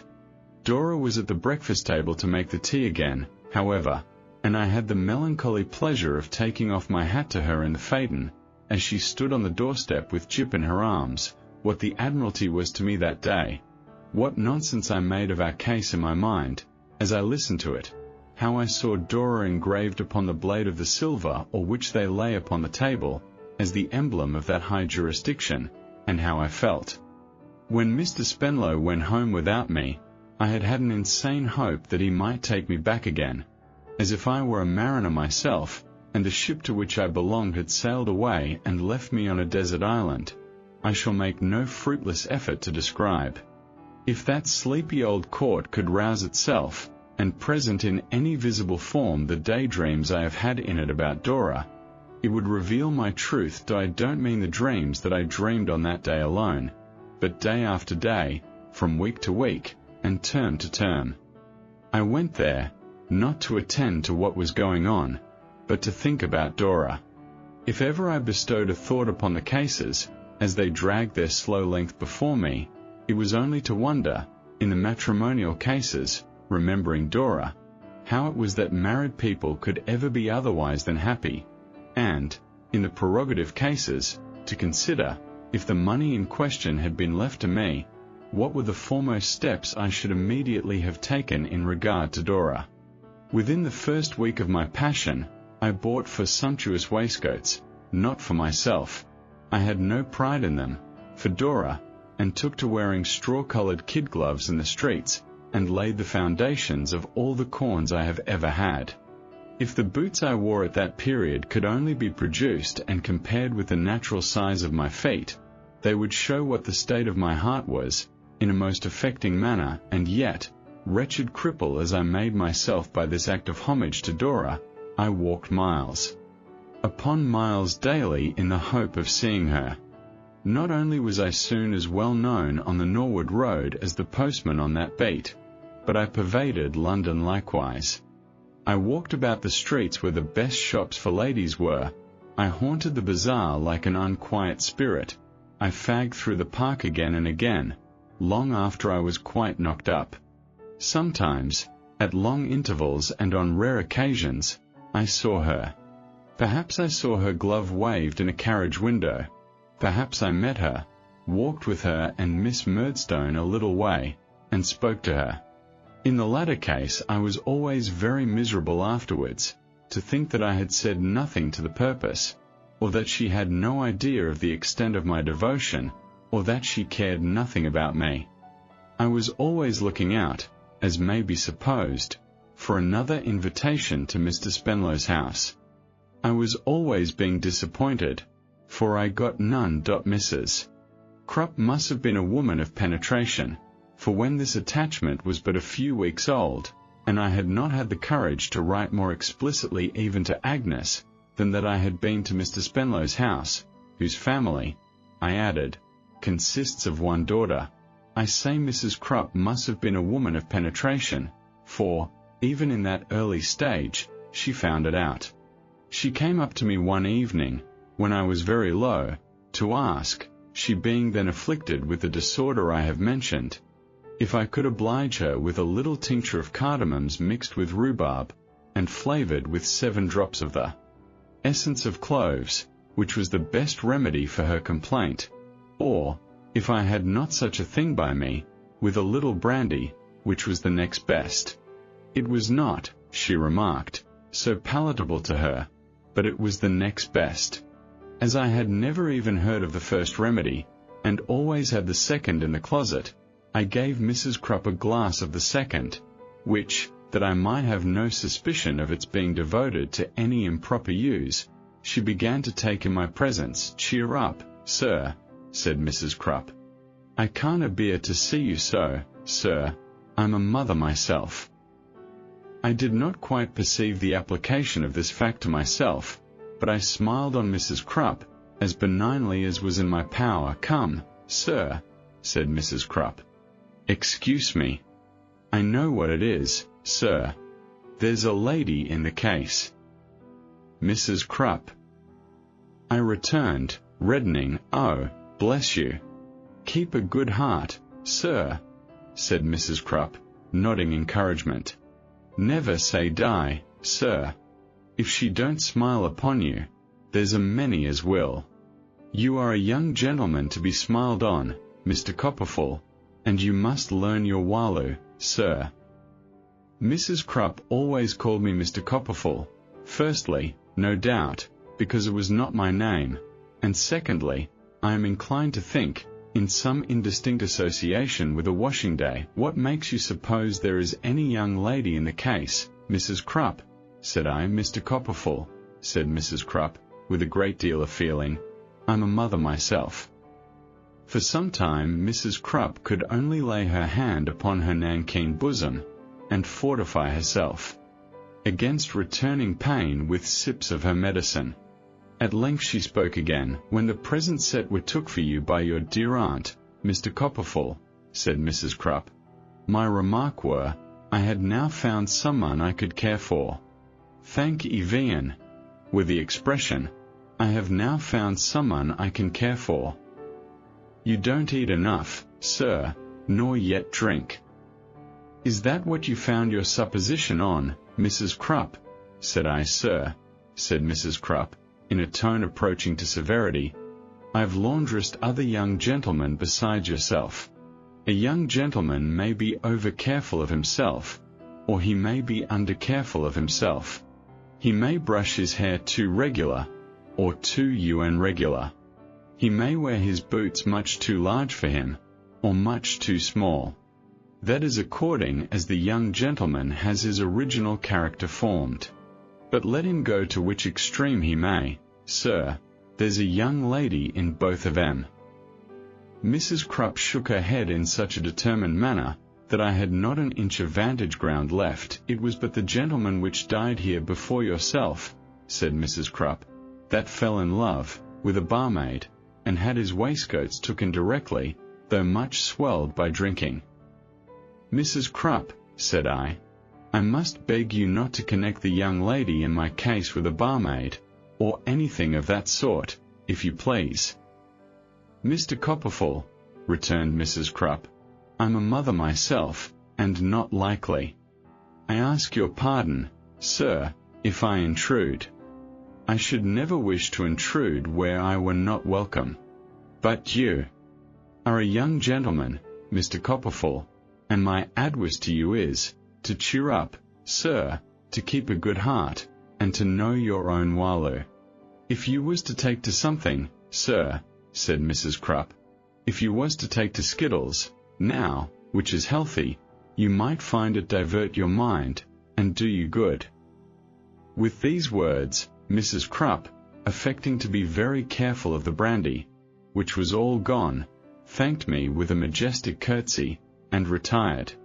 As her figure disappeared into the gloom of the entry, this counsel certainly presented itself to my mind in the light of a slight liberty on Mrs. Crupp's part, but, at the same time, I was content to receive it, in another point of view, as a word to the wise, and a warning in future to keep my secret better. David Copperfield. Chapter 27. Tommy Traddles. It may have been in consequence of Mrs. Crupp's advice, and, perhaps, for no better reason than because there was a certain similarity in the sound of the word skittles and traddles, that it came into my head, next day, to go and look after Traddles.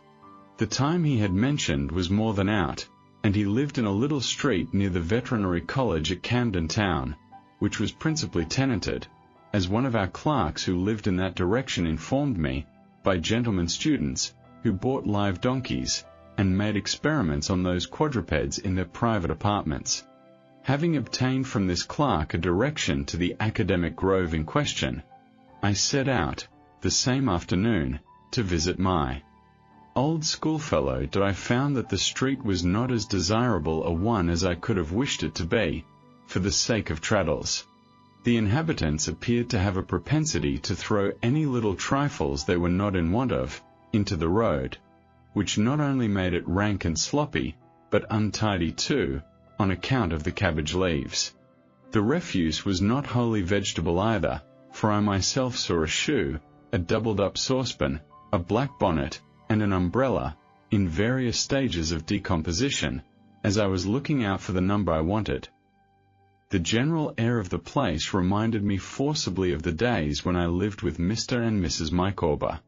An indescribable character of faded gentility that attached to the house I sought, and made it unlike all the other houses in the street, though they were all built on one monotonous pattern, and looked like the early copies of a blundering boy who was learning to make houses, and had not yet got out of his cramped brick-and-mortar pothooks, reminded me still more of Mr. and Mrs. Micawber. Happening to arrive at the door as it was opened to the afternoon milkman, I was reminded of Mr. and Mrs. Micawber more forcibly yet. "Now," said the milkman to a very youthful servant girl, "has that there little bill of mine been heerd on?"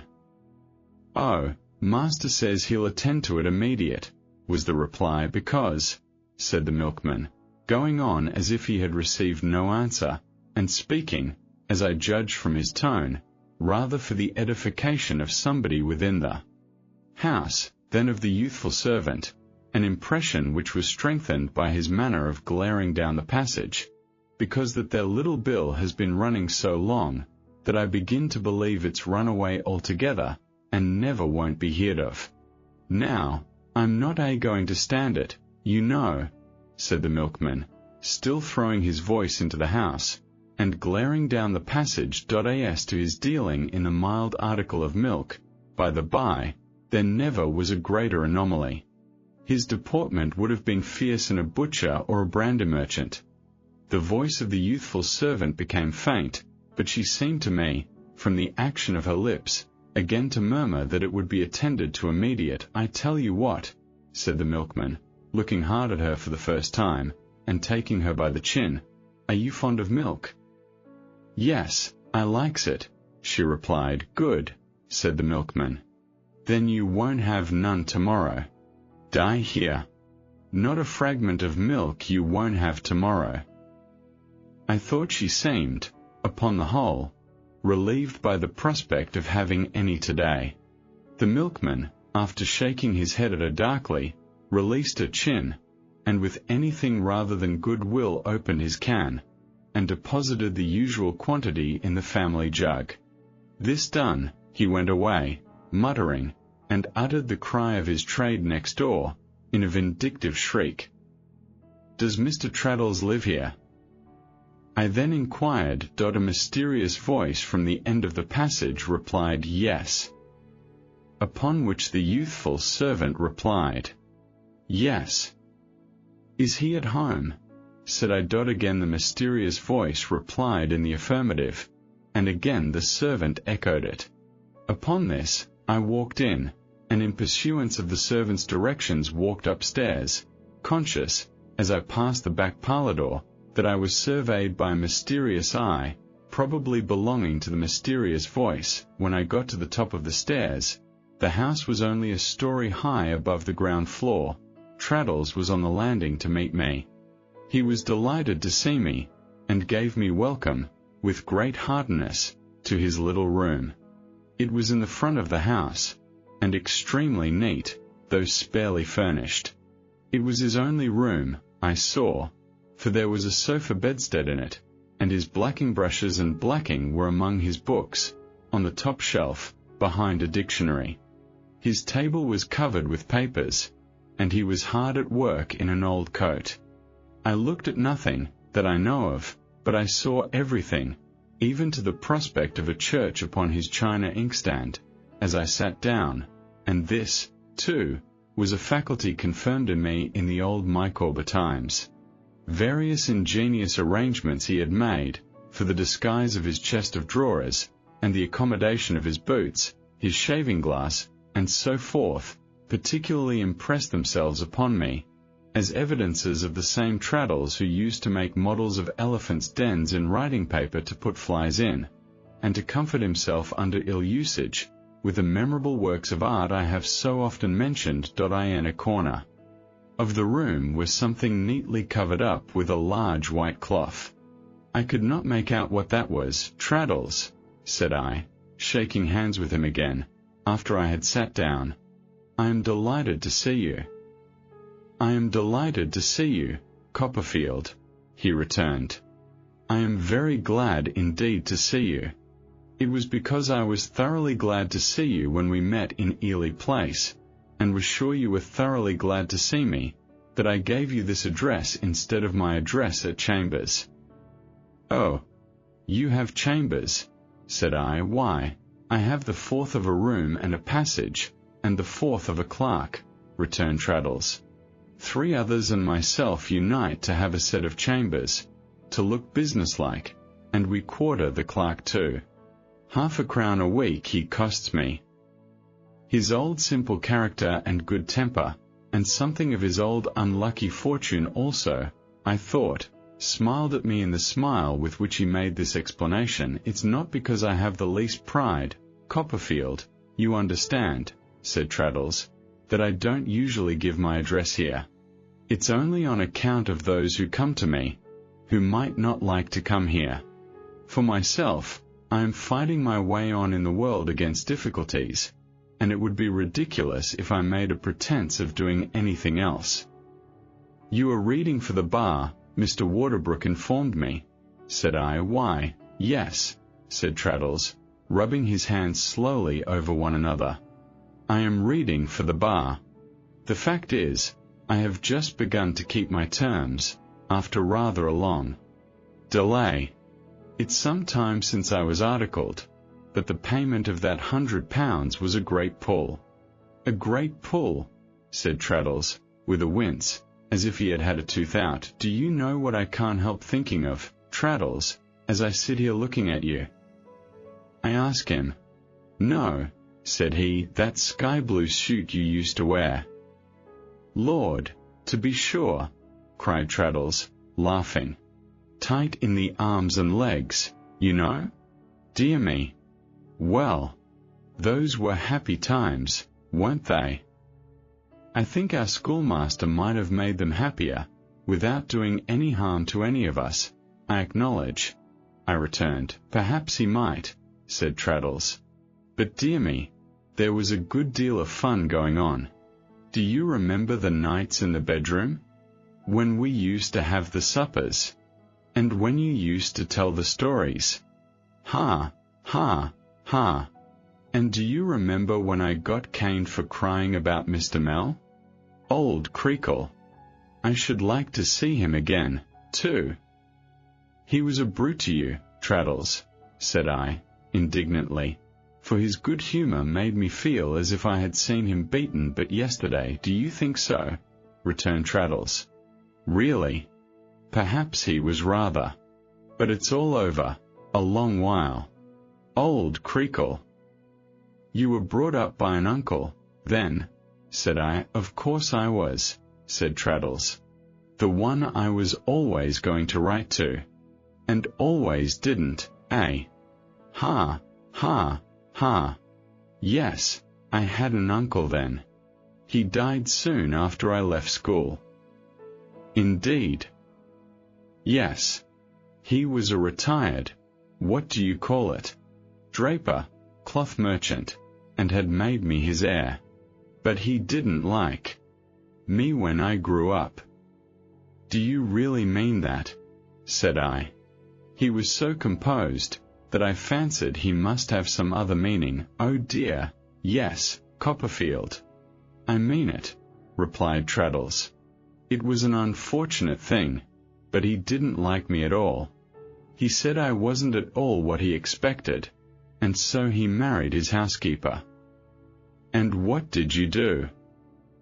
I asked. "I didn't do anything in particular," said Traddles. "I lived with them, waiting to be put out in the world, until his gout unfortunately flew to his stomach, and so he died, and so she married a young man, and so I wasn't provided for."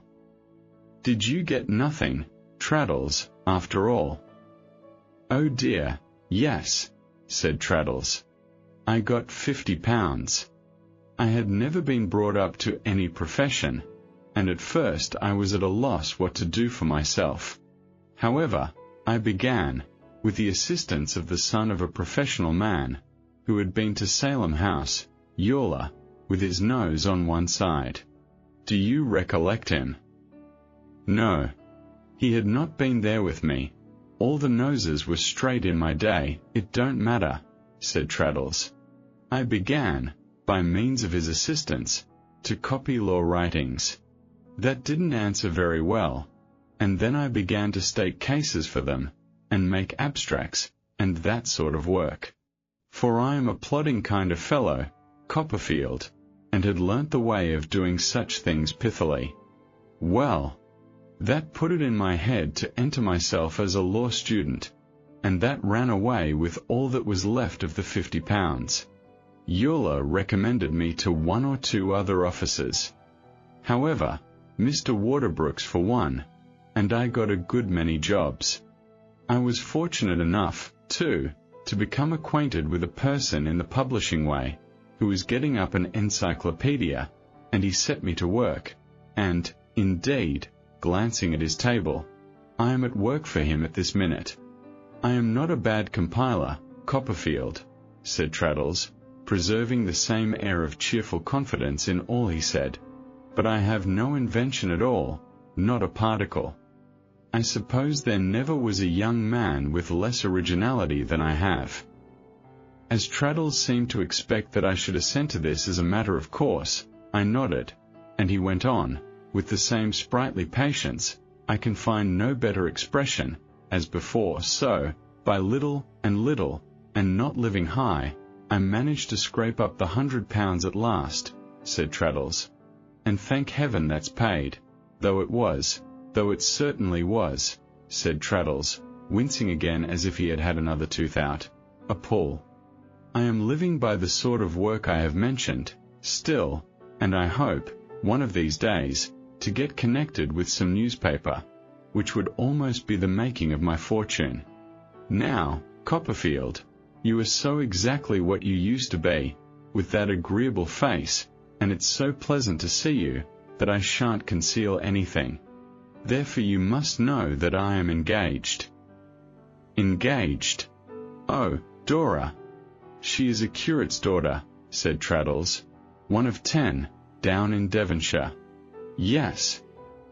For he saw me glance, involuntarily, at the prospect on the inkstand. "That's the church. You come round here to the left, out of this gate," tracing his finger along the inkstand, "and exactly where I hold this pen, there stands the house, facing, you understand, towards the church."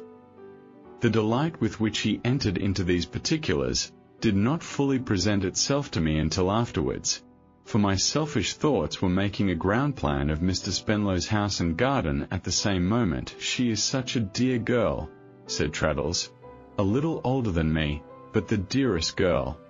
I told you I was going out of town? I have been down there. I walk there, and I walk back, and I had the most delightful time. I dare say ours is likely to be a rather long engagement, but our motto is wait and hope. We always say that. Wait and hope, we always say. And she would wait, Copperfield, till she was 60, any age you can mention, for me." Traddles rose from his chair, and, with a triumphant smile, put his hand upon the white cloth I had observed. "However," he said, "it's not that we haven't made a beginning towards housekeeping. No, we have begun. We must get on by degrees, but we have begun. Here, drawing the cloth off with great pride and care, are 2 pieces of furniture to commence with. This flower pot and stand, she bought herself. You put that in a parlour window, said Traddles, falling a little back from it to survey it with the greater admiration, with a plant in it, and there you are. This little round table with the marble top, it's 2 feet 10 in circumference, I bought.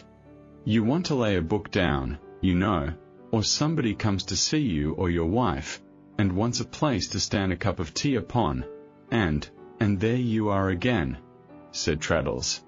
It's an admirable piece of workmanship, firm as a rock. I praised them both, highly, and Traddles replaced the covering as carefully as he had removed it. It's not a great deal towards the furnishing, said Traddles, but it's something. The tablecloths, and pillowcases, and articles of that kind, are what discourage me most, Copperfield. So does the ironmongery, candle-boxes, and gridirons, and that sort of necessaries, because those things tell, and mount up. However, wait and hope. And I assure you she's the dearest girl. I am quite certain of it, said I. In the meantime, said Traddles, coming back to his chair, and this is the end of my prosing about myself, I get on as well as I can. I don't make much, but I don't spend much. In general, I board with the people downstairs, who are very agreeable people indeed. Both Mr. and Mrs. Micawber have seen a good deal of life, and are excellent company. My dear Traddles, I quickly exclaimed, what are you talking about? Traddles looked at me, as if he wondered what I was talking about. Mr. and Mrs. Micawber. I repeated, why, I am intimately acquainted with them. An opportune double knock at the door, which I knew well from old experience in Windsor Terrace, and which nobody but Mr. Micawber could ever have knocked at that door, resolved any doubt in my mind as to their being my old friends. I begged Traddles to ask his landlord to walk up. Traddles accordingly did so, over the banister, and Mr. Micawber, not a bit changed, his tights, his stick, his shirt-collar, and his eyeglass, all the same as ever, came into the room with a genteel and youthful air. I beg your pardon, Mr. Traddles, said Mr. Micawber, with the old roll in his voice, as he checked himself in humming a soft tune. I was not aware that there was any individual, alien to this tenement, in your sanctum.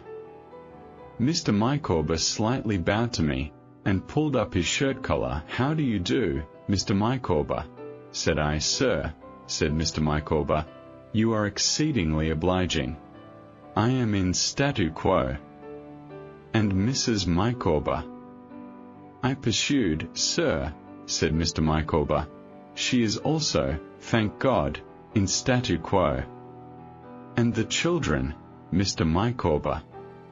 Sir, said Mr. Micawber, I rejoice to reply that they are, likewise, in the enjoyment of salubrity.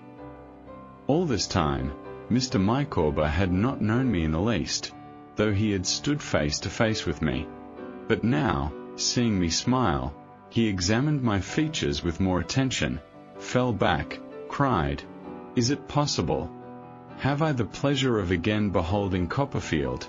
And shook me by both hands with the utmost fervour. Good heaven, Mr. Traddles, said Mr. Micawber, to think that I should find you acquainted with the friend of my youth, the companion of earlier days. My dear, calling over the banisters to Mrs. Micawber, while Traddles looked, with reason, not a little amazed at this description of me.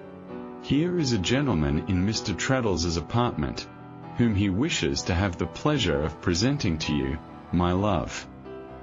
Mr. Micawber immediately reappeared, and shook hands with me again. And how is our good friend the doctor, Copperfield? Said Mr. Micawber, and all the circle at Canterbury. I have none but good accounts of them, said I. I am most delighted to hear it, said Mr. Micawber. It was at Canterbury where we last met. Within the shadow, I may figuratively say, of that religious edifice immortalized by Chaucer, which was anciently the resort of pilgrims from the remotest corners of, in short, said Mr. Micawber, in the immediate neighborhood of the cathedral. I replied that it was.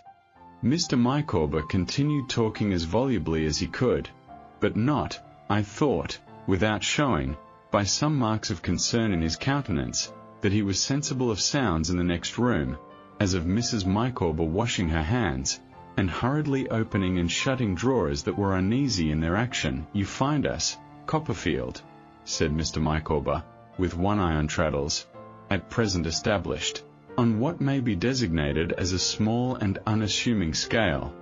But, you are aware that I have, in the course of my career, surmounted difficulties, and conquered obstacles.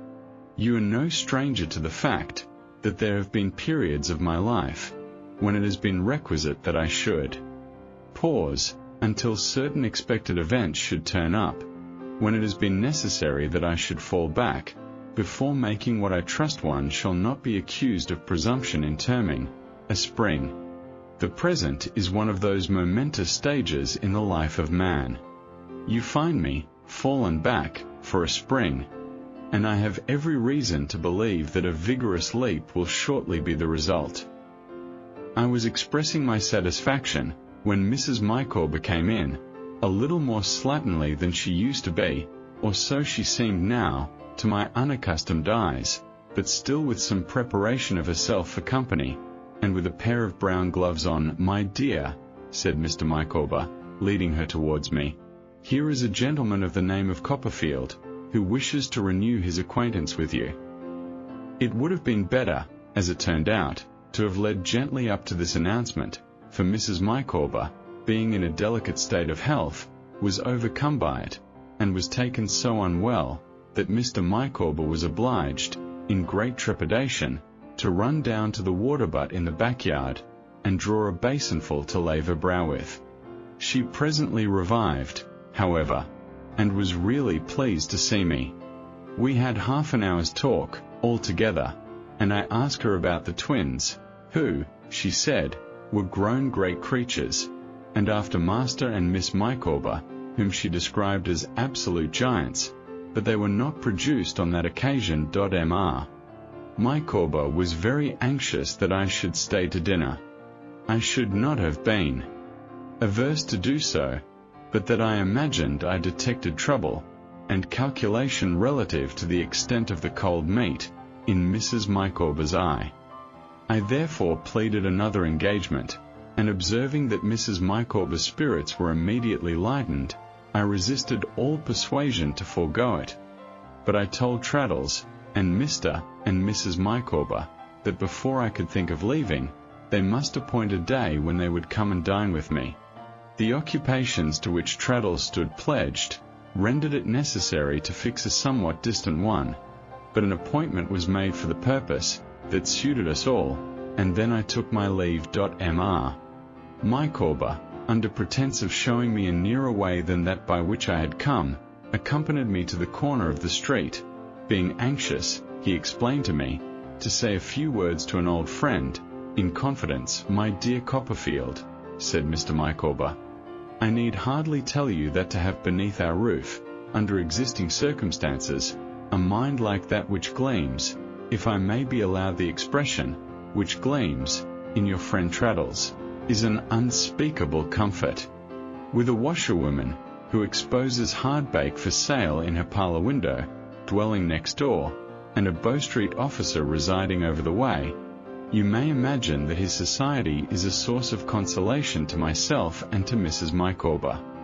I am at present, my dear Copperfield, engaged in the sale of corn upon commission. It is not an avocation of a remunerative description. In other words, it does not pay, and some temporary embarrassments of a pecuniary nature have been the consequence. I am, however, delighted to add that I have now an immediate prospect of something turning up. I am not at liberty to say in what direction, which I trust will enable me to provide, permanently, both for myself and for your friend Traddles, in whom I have an unaffected interest. You may, perhaps, be prepared to hear that Mrs. Micawber is in a state of health which renders it not wholly improbable that an addition may be ultimately made to those pledges of affection which, in short, to the infantine group. Mrs. Micawber's family have been so good as to express their dissatisfaction at this state of things. I have merely to observe that I am not aware that it is any business of theirs, and that I repel that exhibition of feeling with scorn, and with defiance. Mr. Micawber then shook hands with me again, and left me, David Copperfield Chapter 28 Mr. Micawber's gauntlet until the day arrived on which I was to entertain my newly found old friends. I lived principally on Dora and coffee. In my lovelorn condition, my appetite languished, and I was glad of it, for I felt as though it would have been an act of perfidy towards Dora to have a natural relish for my dinner. The quantity of walking exercise I took was not in this respect attended with its usual consequence, as the disappointment counteracted the fresh air. I have my doubts, too, founded on the acute experience acquired at this period of my life, whether a sound enjoyment of animal food can develop itself freely in any human subject who is always in torment from tight boots. I think the extremities require to be at peace before the stomach will conduct itself with vigor. On the occasion of this domestic little party, I did not repeat my former extensive preparations. I merely provided a pair of soles, a small leg of mutton, and a pigeon pie. Mrs. Crupp broke out into rebellion on my first bashful hint in reference to the cooking of the fish and joint, and said, with a dignified sense of injury, "No, no, sir. You will not ask me such a thing, for you are better acquainted with me than to suppose me capable of doing what I cannot do with ample satisfaction to my own feelings." But, in the end, a compromise was effected, and Mrs. Crupp consented to achieve this feat, on condition that I dine from home for a fortnight afterwards, and here I may remark, that what I underwent from Mrs. Crupp, in consequence of the tyranny she established over me, was dreadful. I never was so much afraid of anyone. We made a compromise of everything. If I hesitated, she was taken with that wonderful disorder which was always lying in ambush in her system, ready, at the shortest notice, to prey upon her vitals. If I rang the bell impatiently, after half a dozen unavailing modest pulls, and she appeared at last, which was not by any means to be relied upon, she would appear with a reproachful aspect, sink breathless on a chair near the door, lay her hand upon her nankeen bosom, and become so ill, that I was glad, at any sacrifice of brandy or anything else, to get rid of her. If I objected to having my bed made at 5 o'clock in the afternoon, which I do still think an uncomfortable arrangement, one motion of her hand towards the same nankeen region of wounded sensibility was enough to make me falter an apology. In short, I would have done anything in an honourable way rather than give Mrs. Crupp offence, and she was the terror of my life that I bought a second-hand dumbwaiter for this dinner party, in preference to re-engaging the handy young man, against whom I had conceived a prejudice, in consequence of meeting him in the Strand, one Sunday morning, in a waistcoat remarkably like one of mine, which had been missing since the former occasion.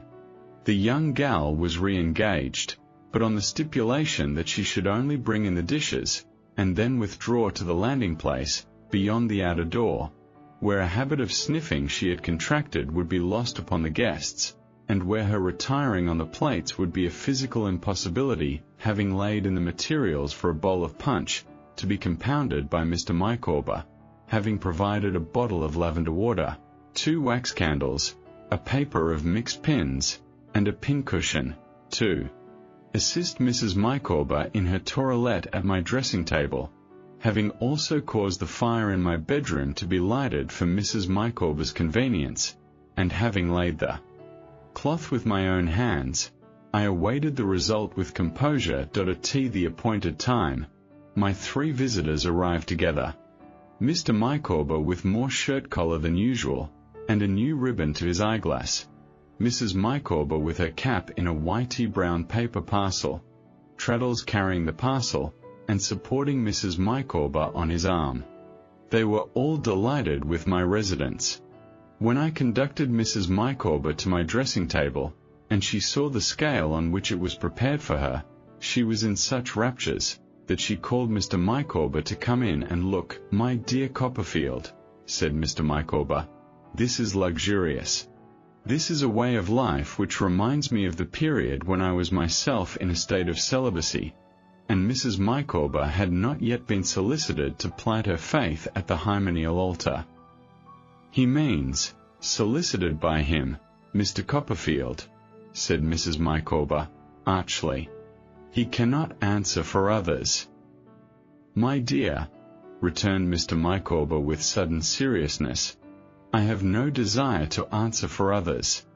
I am too well aware that when, in the inscrutable decrees of fate, you were reserved for me, it is possible you may have been reserved for one, destined, after a protracted struggle, at length to fall a victim to pecuniary involvements of a complicated nature. I understand your illusion, my love. I regret it, but I can bear it." "Micawber," exclaimed Mrs. Micawber, in tears, "have I deserved this? I, who never have deserted you, who never will desert you, Micawber." "My love," said Mr. Micawber, much affected, "you will forgive, and our old and tried friend Copperfield will, I am sure, forgive, the momentary laceration of a wounded spirit, made sensitive by a recent collision with the minion of power, in other words, with a ribald turncock attached to the waterworks, and will pity, not condemn, its excesses." Mr. Micawber then embraced Mrs. Micawber, and pressed my hand, leaving me to infer from this broken allusion that his domestic supply of water had been cut off that afternoon, in consequence of default in the payment of the company's rates. To divert his thoughts from this melancholy subject, I informed Mr. Micawber that I relied upon him for a bowl of punch, and led him to the lemons. His recent despondency, not to say despair, was gone in a moment. I never saw a man so thoroughly enjoy himself amid the fragrance of lemon peel and sugar, the odor of burning rum, and the steam of boiling water, as Mr. Micawber did that afternoon. It was wonderful to see his face shining at us out of a thin cloud of these delicate fumes, as he stirred, and mixed, and tasted, and looked as if he were making, instead of punch, a fortune for his family down to the latest posterity. As to Mrs. Micawber, I don't know whether it was the effect of the cap, or the lavender water, or the pins, or the fire, or the wax candles, but she came out of my room, comparatively speaking, lovely. And the lark was never gayer than that excellent woman. I suppose, I never ventured to inquire, but I suppose, that Mrs. Crupp, after frying the soles, was taken ill, because we broke down at that point. The leg of mutton came up very red within, and very pale without, besides having a foreign substance of a gritty nature sprinkled over it, as if it had had a fall into the ashes of that remarkable kitchen fireplace. But we were not in condition to judge of this fact from the appearance of the gravy, forasmuch as the young gal had dropped it all upon the stairs, where it remained, by the by, in a long train, until it was worn out. The pigeon pie was not bad, but it was a delusive pie, the crust being like a disappointing head, phrenologically speaking, full of lumps and bumps, with nothing particular underneath. In short, the banquet was such a failure that I should have been quite unhappy, about the failure, I mean, for I was always unhappy about Dora, if I had not been relieved by the great good humour of my company, and by a bright suggestion from Mr. Micawber. "My dear friend Copperfield," said Mr. Micawber, "accidents will occur in the best regulated families, and in families not regulated by that pervading influence which sanctifies while it enhances the, I would say, in short, by the influence of woman, in the lofty character of wife, they may be expected with confidence, and must be borne with philosophy. If you will allow me to take the liberty of remarking that there are few comestibles better, in their way, than a devil, and that I believe, with a little division of labor, we could accomplish a good one if the young person in attendance could produce a gridiron, I would put it to you, that this little misfortune may be easily repaired. There was a gridiron in the pantry, on which my morning rasher of bacon was cooked. We had it in a twinkling, and immediately applied ourselves to carrying Mr. Micawber's idea into effect. The division of labor to which he had referred was this: Traddles cut the mutton into slices. Mr. Micawber, who could do anything of this sort to perfection, covered them with pepper, mustard, salt, and cayenne. I put them on the gridiron, turned them with a fork, and took them off, under Mr. Micawber's direction, and Mrs. Micawber heated, and continually stirred, some mushroom ketchup in a little saucepan. When we had slices enough done to begin upon, we fell to, with our sleeves still tucked up at the wrist, more slices sputtering and blazing on the fire, and our attention divided between the mutton on our plates, and the mutton then preparing, what with the novelty of this cookery, the excellence of it, the bustle of it, the frequent starting up to look after it, the frequent sitting down to dispose of it as the crisp slices came off the gridiron hot and hot, the being so busy, so flushed with the fire, so amused, and in the midst of such a tempting noise and savour, we reduced the leg of mutton to the bone. My own appetite came back miraculously. I am ashamed to record it, but I really believe I forgot Dora for a little while. I am satisfied that Mr. and Mrs. Micawber could not have enjoyed the feast more, if they had sold a bed to provide it. Traddles laughed as heartily, almost the whole time, as he ate and worked. Indeed we all did, all at once, and I dare say there was never a greater success that we were at the height of our enjoyment, and were all busily engaged, in our several departments, endeavouring to bring the last batch of slices to a state of perfection that should crown the feast, when I was aware of a strange presence in the room, and my eyes encountered those of the staid-lit timer, standing hat in hand before me. "What's the matter?" I involuntarily asked. "I beg your pardon, sir, I was directed to come in. Is my master not here, sir?" "No, have you not seen him, sir?" "No, don't you come from him?" "Not immediately so, sir." "Did he tell you you would find him here?" "Not exactly so, sir. But I should think he might be here tomorrow, as he has not been here today." "Is he coming up from Oxford?" "I beg, sir," he returned respectfully, "that you will be seated, and allow me to do this." With which he took the fork from my unresisting hand, and bent over the gridiron, as if his whole attention were concentrated on it. We should not have been much discomposed, I dare say, by the appearance of Steerforth himself, but we became in a moment the meekest of the meek before his respectable serving-man. Mr. Micawber, humming a tune, to show that he was quite at ease, subsided into his chair, with the handle of a hastily concealed fork sticking out of the bosom of his coat, as if he had stabbed himself. Mrs. Micawber put on her brown gloves, and assumed a genteel languor. Traddles ran his greasy hands through his hair, and stood it bolt upright, and stared in confusion on the tablecloth. As for me, I was a mere infant at the head of my own table, and hardly ventured to glance at the respectable phenomenon, who had come from heaven knows where, to put my establishment to rights. Meanwhile he took the mutton off the gridiron, and gravely handed it round. We all took some, but our appreciation of it was gone, and we merely made a show of eating it. As we severally pushed away our plates, he noiselessly removed them, and set on the cheese. He took that off, too, when it was done with, cleared the table, piled everything on the dumbwaiter, gave us our wineglasses, and, of his own accord, wheeled the dumbwaiter into the pantry. All this was done in a perfect manner, and he never raised his eyes from what he was about. Yet his very elbows, when he had his back towards me, seemed to teem with the expression of his fixed opinion that I was extremely young. "Can I do anything more, sir?" I thanked him and said, "No, but would he take no dinner himself?" "None, I am obliged to you, sir."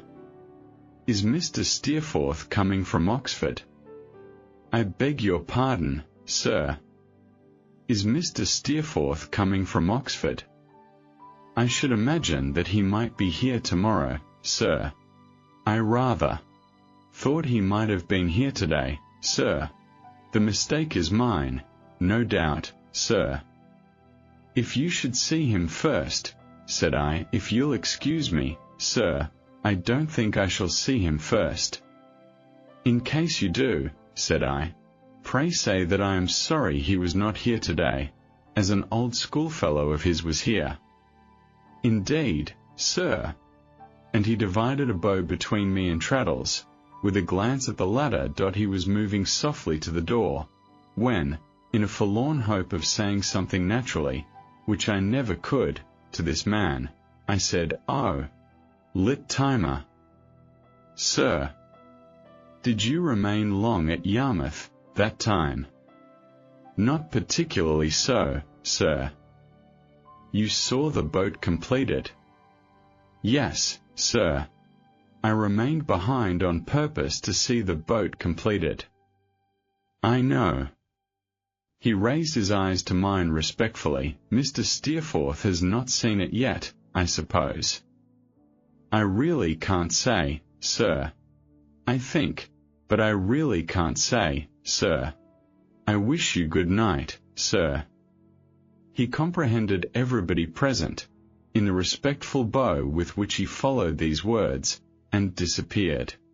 My visitors seemed to breathe more freely when he was gone, but my own relief was very great, for besides the constraint, arising from that extraordinary sense of being at a disadvantage which I always had in this man's presence, my conscience had embarrassed me with whispers that I had mistrusted his master, and I could not repress a vague uneasy dread that he might find it out. How was it, having so little in reality to conceal, that I always did feel as if this man were finding me out?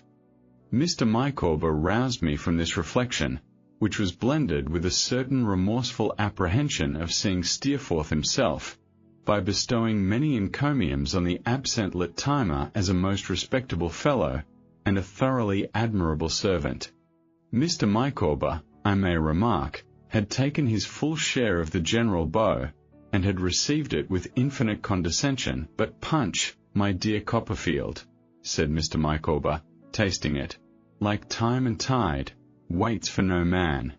Ah, it is at the present moment in high flavour. My love, will you give me your opinion?" Mrs. Micawber pronounced it excellent. "Then I will drink," said Mr. Micawber, "if my friend Copperfield will permit me to take that social liberty, to the days when my friend Copperfield and myself were younger, and fought our way in the world side by side. I may say, of myself and Copperfield, in words we have sung together before now, that we twa ha run about the braes and pu'd the gowans fine, in a figurative point of view, on several occasions. I am not exactly aware," said Mr. Micawber, with the old roll in his voice, and the old indescribable air of saying something genteel, "what gowans may be, but I have no doubt that Copperfield and myself would frequently have taken a pull at them, if it had been feasible." Mr. Micawber, at the then present moment, took a pull at his punch. So we all did. Traddles evidently lost in wondering at what distant time Mr. Micawber and I could have been comrades in the battle of the world. "Ahem," said Mr. Micawber, clearing his throat, and warming with the punch and with the fire. "My dear, another glass." Mrs. Micawber said it must be very little, but we couldn't allow that, so it was a glassful. "As we are quite confidential here, Mr. Copperfield," said Mrs. Micawber, sipping her punch.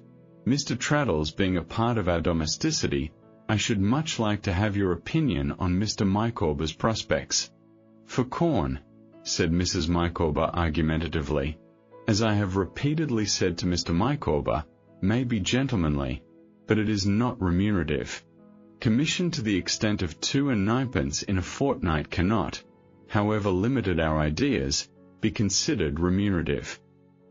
"We were all agreed upon that, then," said Mrs. Micawber, who prided herself on taking a clear view of things, and keeping Mr. Micawber straight by her woman's wisdom, when he might otherwise go a little crooked. "Then I ask myself this question. If corn is not to be relied upon, what is? Are coals to be relied upon? Not at all. We have turned our attention to that experiment, on the suggestion of my family, and we find it fallacious." Mr. Micawber, leaning back in his chair with his hands in his pockets, eyed us aside, and nodded his head, as much as to say that the case was very clearly put. "The articles of corn and coals," said Mrs. Micawber, still more argumentatively, "being equally out of the question, Mr. Copperfield, I naturally look round the world, and say, what is there in which a person of Mr. Micawber's talent is likely to succeed? And I exclude the doing anything on commission, because commission is not a certainty. What is best suited to a person of Mr. Micawber's peculiar temperament is, I am convinced, a certainty." Traddles and I both expressed, by a feeling murmur, that this great discovery was no doubt true of Mr. Micawber, and that it did him much credit. "I will not conceal from you, my dear Mr. Copperfield," said Mrs. Micawber, "that I have long felt the brewing business to be particularly adapted to Mr. Micawber. Look at Barclay and Perkins. Look at Truman, Hanbury, and Buxton. It is on that extensive footing that Mr. Micawber, I know from my own knowledge of him, is calculated to shine, and the profits, I am told, are enormous. But if Mr. Micawber cannot get into those firms, which decline to answer his letters, when he offers his services even in an inferior capacity, what is the use of dwelling upon that idea? None.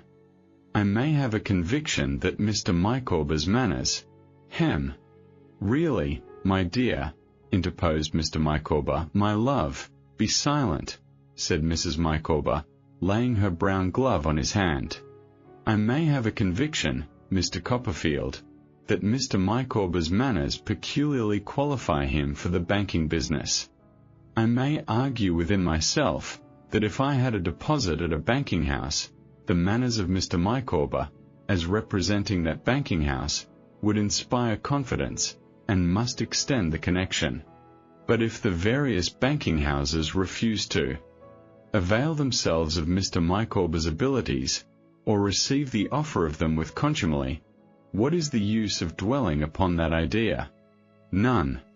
As to originating a banking business, I may know that there are members of my family who, if they chose to place their money in Mr. Micawber's hands, might found an establishment of that description. But if they do not choose to place their money in Mr. Micawber's hands, which they don't, what is the use of that? Again I contend that we are no farther advanced than we were before." I shook my head, and said, "Not a bit." Traddles also shook his head, and said, "Not a bit." "What do I deduce from this?" Mrs. Micawber went on to say, still with the same air of putting a case lucidly, "What is the conclusion, my dear Mr. Copperfield, to which I am irresistibly brought? Am I wrong in saying, it is clear that we must live?" I answered, "Not at all," and Traddles answered, "Not at all," and I found myself afterwards sagely adding, "alone, that a person must either live or die." "Just so," returned Mrs. Micawber, "it is precisely that. And the fact is, my dear Mr. Copperfield, that we cannot live without something widely different from existing circumstances shortly turning up. Now I am convinced, myself, and this I have pointed out to Mr. Micawber several times of late, that things cannot be expected to turn up of themselves. We must, in a measure, assist to turn them up. I may be wrong, but I have formed that opinion." Both Traddles and I applauded. "It highly, very well," said Mrs. Micawber. "Then what do I recommend? Here is Mr. Micawber with a variety of qualifications, with great talent. Really, my love," said Mr. Micawber, "pray, my dear, allow me to conclude. Here is Mr. Micawber, with a variety of qualifications, with great talent, I should say, with genius, but that may be the partiality of a wife." Traddles and I both murmured no, and here is Mr. Micawber without any suitable position or employment. Where does that responsibility rest? Clearly on society. Then I would make a fact so disgraceful known, and boldly challenge society to set it right. "It appears to me, my dear Mr. Copperfield," said Mrs. Micawber, forcibly, "that what Mr. Micawber has to do is to throw down the gauntlet to society, and say, in effect, 'Show me who will take that up. Let the party immediately step forward.'" I ventured to ask Mrs. Micawber how this was to be done. "By advertising," said Mrs. Micawber, "in all the papers. It appears to me that what Mr. Micawber has to do, in justice to himself, in justice to his family, and I will even go so far as to say in justice to society, by which he has been hitherto overlooked, is to advertise in all the papers, to describe himself plainly as so-and-so, with such and such qualifications, and to put it thus: 'Now employ me, on remunerative terms, an address, postpaid, to W.M. Post Office, Camden Town.'" "This idea of Mrs. Micawber's, my dear Copperfield," said Mr. Micawber, making his shirt collar meet in front of his chin, and glancing at me sideways, "is, in fact, the leap to which I alluded, when I last had the pleasure of seeing you." "Advertising is rather expensive," I remarked, dubiously. "Exactly so," said Mrs. Micawber, preserving the same logical air. "Quite true, my dear Mr. Copperfield. I have made the identical observation to Mr. Micawber. It is for that reason especially, that I think Mr. Micawber ought, as I have already said, in justice to himself, in justice to his family, and in justice to society, to raise a certain sum of money, on a bill." Mr. Micawber, leaning back in his chair, trifled with his eyeglass and cast his eyes up at the ceiling, but I thought him observant of Traddles, too, who was looking at the fire. "If no member of my family," said Mrs. Micawber, "is possessed of sufficient natural feeling to negotiate that bill, I believe there is a better business term to express what I mean." Mr. Micawber, with his eyes still cast up at the ceiling, suggested, "Discount." "To discount that bill," said Mrs. Micawber. "Then my opinion is, that Mr. Micawber should go into the city, should take that bill into the money market, and should dispose of it for what he can get. If the individuals in the money market oblige Mr. Micawber to sustain a great sacrifice, that is between themselves and their consciences, I view it, steadily, as an investment. I recommend Mr. Micawber, my dear Mr. Copperfield, to do the same, to regard it as an investment which is sure of return, and to make up his mind to any sacrifice." I felt, but I am sure I don't know why, that this was self-denying and devoted in Mrs. Micawber, and I uttered a murmur to that effect. Traddles, who took his tone from me, did likewise, still looking at the fire. "I will not," said Mrs. Micawber, finishing her punch, and gathering her scarf about her shoulders, preparatory to her withdrawal to my bedroom, "I will not protract these remarks on the subject of Mr. Micawber's pecuniary affairs. At your fireside, my dear Mr. Copperfield, and in the presence of Mr. Traddles, who, though not so old a friend, is quite one of ourselves, I could not refrain from making you acquainted with the course I advise Mr. Micawber to take. I feel that the time is arrived when Mr. Micawber should exert himself and, I will add, assert himself, and it appears to me that these are the means. I am aware that I am merely a female, and that a masculine judgment is usually considered more competent to the discussion of such questions. Still, I must not forget that, when I lived at home with my papa and mamma, my papa was in the habit of saying, Emma's form is fragile, but her grasp of a subject is inferior to none. That my papa was too partial, I well know, but that he was an observer of character in some degree, my duty and my reason equally forbid me to doubt. With these words, and resisting our entreaties that she would grace the remaining circulation of the punch with her presence, Mrs. Micawber retired to my bedroom. And really I felt that she was a noble woman, the sort of woman who might have been a Roman matron, and done all manner of heroic things. In times of public trouble, in the fervour of this impression, I congratulated Mr. Micawber on the treasure he possessed. So did Traddles. Mr. Micawber extended his hand to each of us in succession, and then covered his face with his pocket handkerchief, which I think had more snuff upon it than he was aware of. He then returned to the punch, in the highest state of exhilaration. He was full of eloquence. He gave us to understand that in our children we lived again, and that, under the pressure of pecuniary difficulties, any accession to their number was doubly welcome. He said that Mrs. Micawber had latterly had her doubts on this point, but that he had dispelled them, and reassured her. As to her family, they were totally unworthy of her, and their sentiments were utterly indifferent to him, and they might, I quote his own expression, go to the devil. Mr. Micawber then delivered a warm eulogy on Traddles. He said Traddles's was a character, to the steady virtues of which he, Mr. Micawber, could lay no claim, but which, he thanked heaven, he could admire. He feelingly alluded to the young lady, unknown, whom Traddles had honoured with his affection, and who had reciprocated that affection by honouring and blessing Traddles with her affection. Mr. Micawber pledged her. So did I. Traddles thanked us both, by saying, with a simplicity and honesty I had sense enough to be quite charmed with, I am very much obliged to you indeed, and I do assure you, she's the dearest girl. Mr. Micawber took an early opportunity, after that, of hinting, with the utmost delicacy and ceremony, at the state of my affections. Nothing but the serious assurance of his friend Copperfield to the contrary, he observed, could deprive him of the impression that his friend Copperfield loved and was beloved.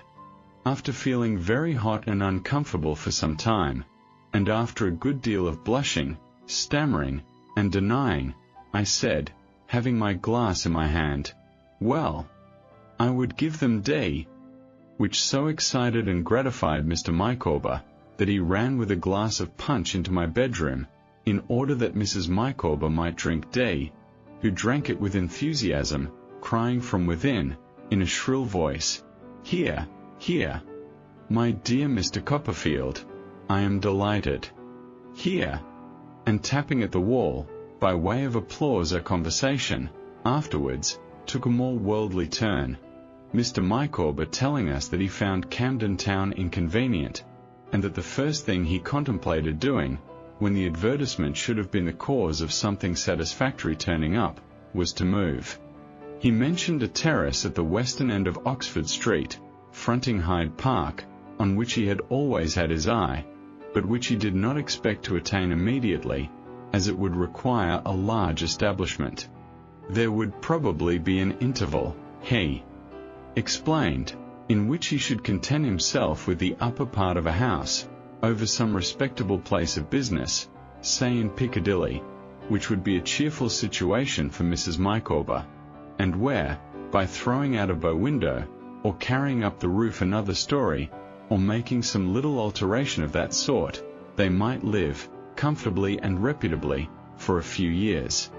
Whatever was reserved for him, he expressly said, or wherever his abode might be, we might rely on this. There would always be a room for Traddles, and a knife and fork for me. We acknowledged his kindness, and he begged us to forgive his having launched into these practical and businesslike details, and to excuse it as natural in one who was making entirely new arrangements in life. Mrs.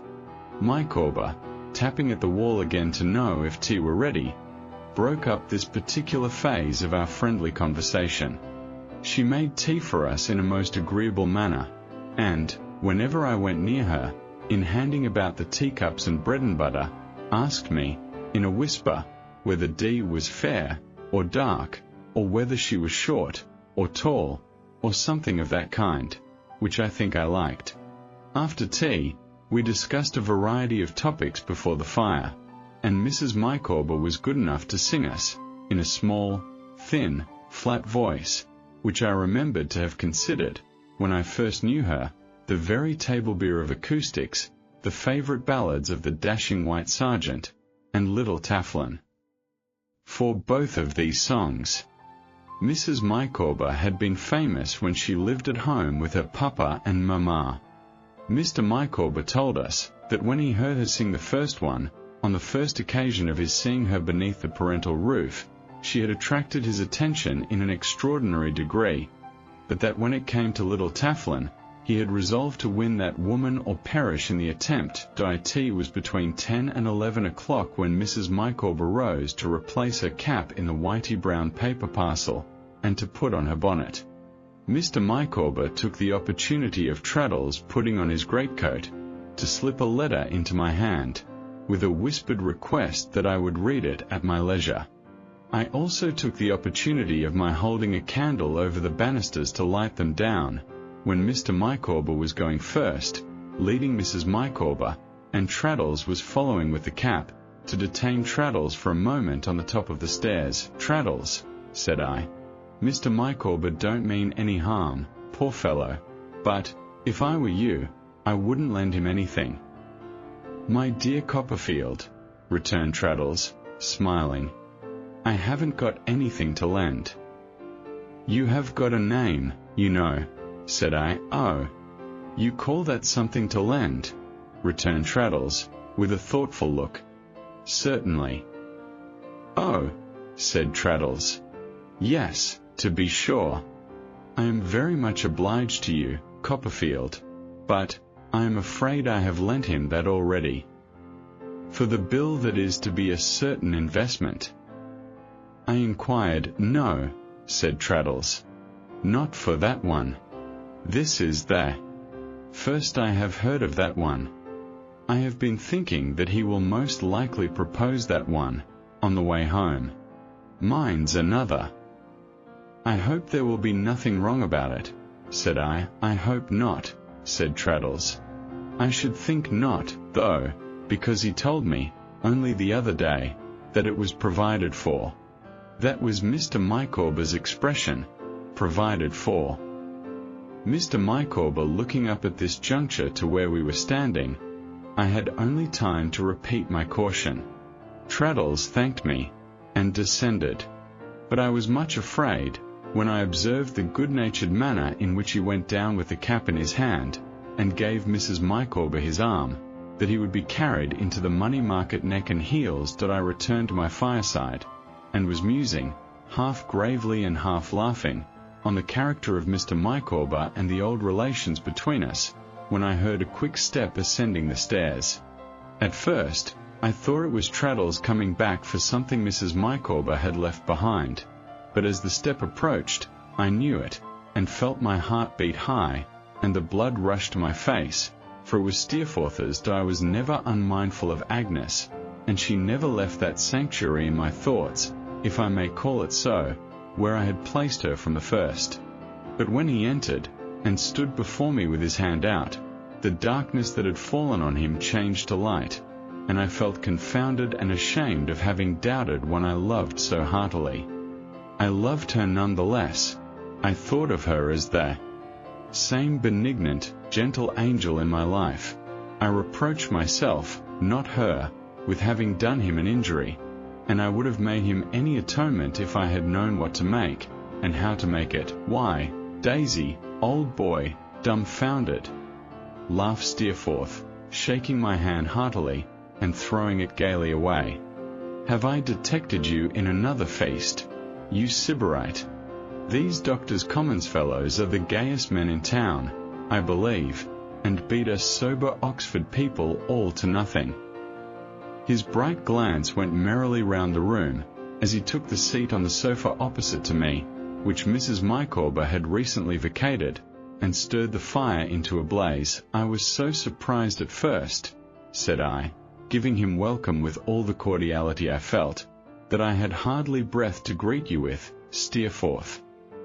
Well, the sight of me is good for sore eyes, as the Scotch say, replied Steerforth, and so is the sight of you, Daisy, in full bloom. How are you, my bacchanal? I am very well, said I, and not at all bacchanalian tonight, though I confess to another party of 3, all of whom I met in the street, talking loud in your praise, returned Steerforth. Who's our friend in the tights? I gave him the best idea I could, in a few words, of Mr. Micawber. He laughed heartily at my feeble portrait of that gentleman, and said he was a man to know, and he must know him. But who do you suppose our other friend is? Said I, in my turn. Heaven knows, said Steerforth. Not a bore, I hope? I thought he looked a little like one. Traddles, I replied, triumphantly. Who's he? asked Steerforth, in his careless way. Don't you remember Traddles? Traddles in our room at Salem House. Oh, that fellow, said Steerforth, beating a lump of coal on the top of the fire, with the poker. Is he as soft as ever? And where the deuce did you pick him up? I extolled Traddles in reply, as highly as I could, for I felt that Steerforth rather slighted him. Steerforth, dismissing the subject with a light nod, and a smile, and a remark that he would be glad to see the old fellow too, for he had always been an odd fish, inquired if I could give him anything to eat. During most of this short dialogue, when he had not been speaking in a wild, vivacious manner, he had sat idly beating on the lump of coal with the poker. I observed that he did the same thing while I was getting out the remains of the pigeon pie, and so forth. Why, Daisy, here's a supper for a king, he exclaimed, starting out of his silence with a burst, and taking his seat at the table. I shall do it justice, for I have come from Yarmouth. I thought you came from Oxford. I returned. Not I, said Steerforth. I have been seafaring, better employed. Littimer was here today, to inquire for you, I remarked, and I understood him that you were at Oxford, though, now I think of it, he certainly did not say so. Littimer is a greater fool than I thought him, to have been inquiring for me at all, said Steerforth, jovially pouring out a glass of wine, and drinking to me. As to understanding him, you are a cleverer fellow than most of us, Daisy, if you can do that. That's true, indeed, said I, moving my chair to the table. So you have been at Yarmouth, Steerforth? Interested to know all about it. Have you been there long? No, he returned. An escapade of a week or so. And how are they all? Of course, little Emily is not married yet. Not yet. Going to be, I believe, in so many weeks, or months, or something or other. I have not seen much of em. By the by, he laid down his knife and fork, which he had been using with great diligence, and began feeling in his pockets. I have a letter for you. From whom? Why, from your old nurse, he returned, taking some papers out of his breast pocket. J. Steerforth, Esquire, debtor, to the willing mind. That's not it. Patience, and we'll find it presently. Old what's-his-name's in a bad way, and it's about that, I believe. Barkeys, do you mean? Yes. Still feeling in his pockets, and looking over their contents. It's all over with poor Barkeys, I am afraid. I saw a little apothecary there, surgeon, or whatever he is, who brought your worship into the world. He was mighty learned about the case, to me, but the upshot of his opinion was, that the carrier was making his last journey rather fast. Put your hand into the breast pocket of my greatcoat on the chair yonder, and I think you'll find the letter. Is it there? Here it is, said I. That's right. It was from Peggotty, something less legible than usual, and brief. It informed me of her husband's hopeless state, and hinted at his being a little nearer than heretofore, and consequently more difficult to manage for his own comfort. It said nothing of her weariness and watching, and praised him highly.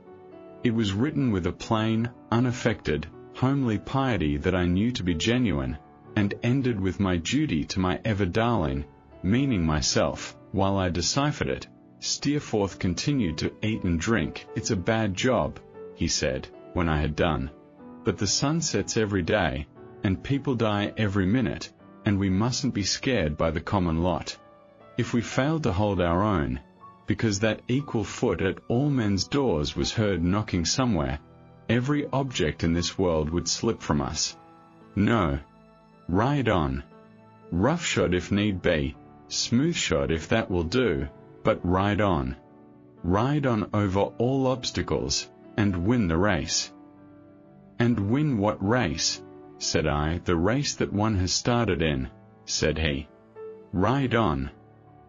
I noticed, I remember, as he paused, looking at me with his handsome head a little thrown back, and his glass raised in his hand, that, though the freshness of the sea wind was on his face, and it was ruddy, there were traces in it, made since I last saw it, as if he had applied himself to some habitual strain of the fervent energy which, when roused, was so passionately roused within him.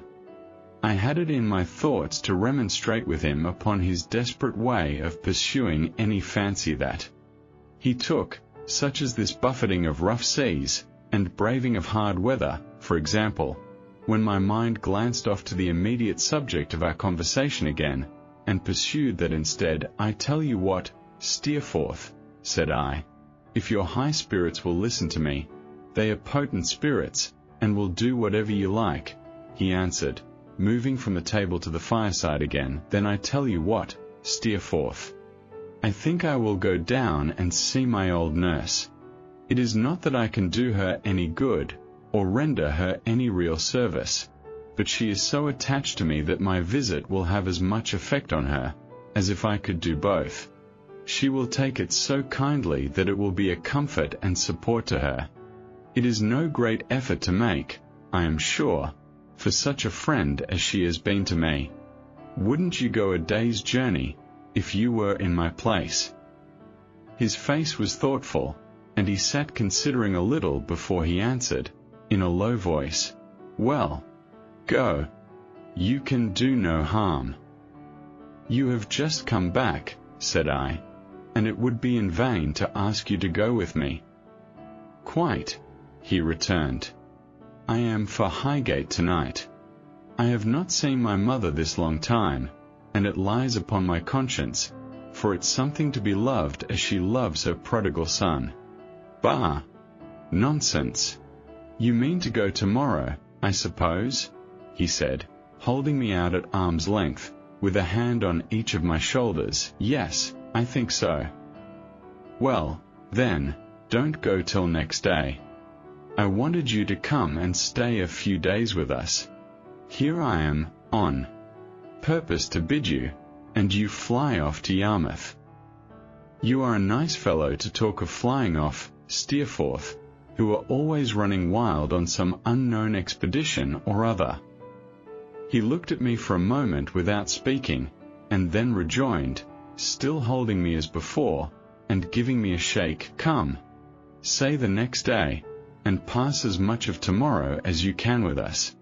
Who knows when we may meet again, else? Come, say the next day. I want you to stand between Rosa Dartle and me, and keep us asunder. Would you love each other too much, without me? Yes, or hate, laughed Steerforth, no matter which. Come, say the next day. I said the next day, and he put on his greatcoat and lighted his cigar, and set off to walk home.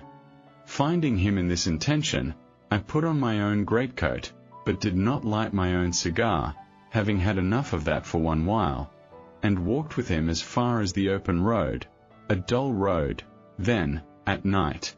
He was in great spirits all the way, and when we parted, and I looked after him going so gallantly and airily homeward, I thought of his saying, "Ride on over all obstacles, and win the race," and wished, for the first time, that he had some worthy race to run. That I was undressing in my own room, when Mr. Micawber's letter tumbled on the floor. Thus reminded of it, I broke the seal and read as follows. It was dated an hour and a half before dinner. I am not sure whether I have mentioned that, when Mr. Micawber was at any particularly desperate crisis, he used a sort of legal phraseology, which he seemed to think equivalent to winding up his affairs. Sir, for I dare not say my dear Copperfield, it is expedient that I should inform you that the undersigned is crushed. Some flickering efforts to spare you the premature knowledge of his calamitous position you may observe in him this day, but hope has sunk beneath the horizon, and the undersigned is crushed. The present communication is penned within the personal range, I cannot call it the society, of an individual, in a state closely bordering on intoxication, employed by a broker. That individual is in legal possession of the premises, under a distress for rent. His inventory includes, not only the chattels and effects of every description belonging to the undersigned, as yearly tenant of this habitation, but also those appertaining to Mr. Thomas Traddles, lodger, a member of the Honourable Society of the Inner Temple. If any drop of gloom were wanting in the overflowing cup, which is now commended, in the language of an immortal writer, to the lips of the undersigned, it would be found in the fact that a friendly acceptance granted to the undersigned, by the before-mentioned Mr. Thomas Traddles, for the sum of £23, 4s. 9½ is overdue, and is not provided for. Also, in the fact that the living responsibilities clinging to the undersigned will, in the course of nature, be increased by the sum of one more helpless victim, whose miserable appearance may be looked for, in round numbers, at the expiration of a period not exceeding 6 lunar months from the present date. After premising thus much, it would be a work of supererogation to add, that dust and ashes are forever scattered on the head of Wilkins Micawber. Poor Traddles! I knew enough of Mr. Micawber by this time, to foresee that he might be expected to recover the blow, but my night's rest was sorely distressed by thoughts of Traddles, and of the curate's daughter, who was one of 10, down in Devonshire, and who was such a dear girl, and who would wait for Traddles, ominous praise, until she was 60, or any age that could be mentioned.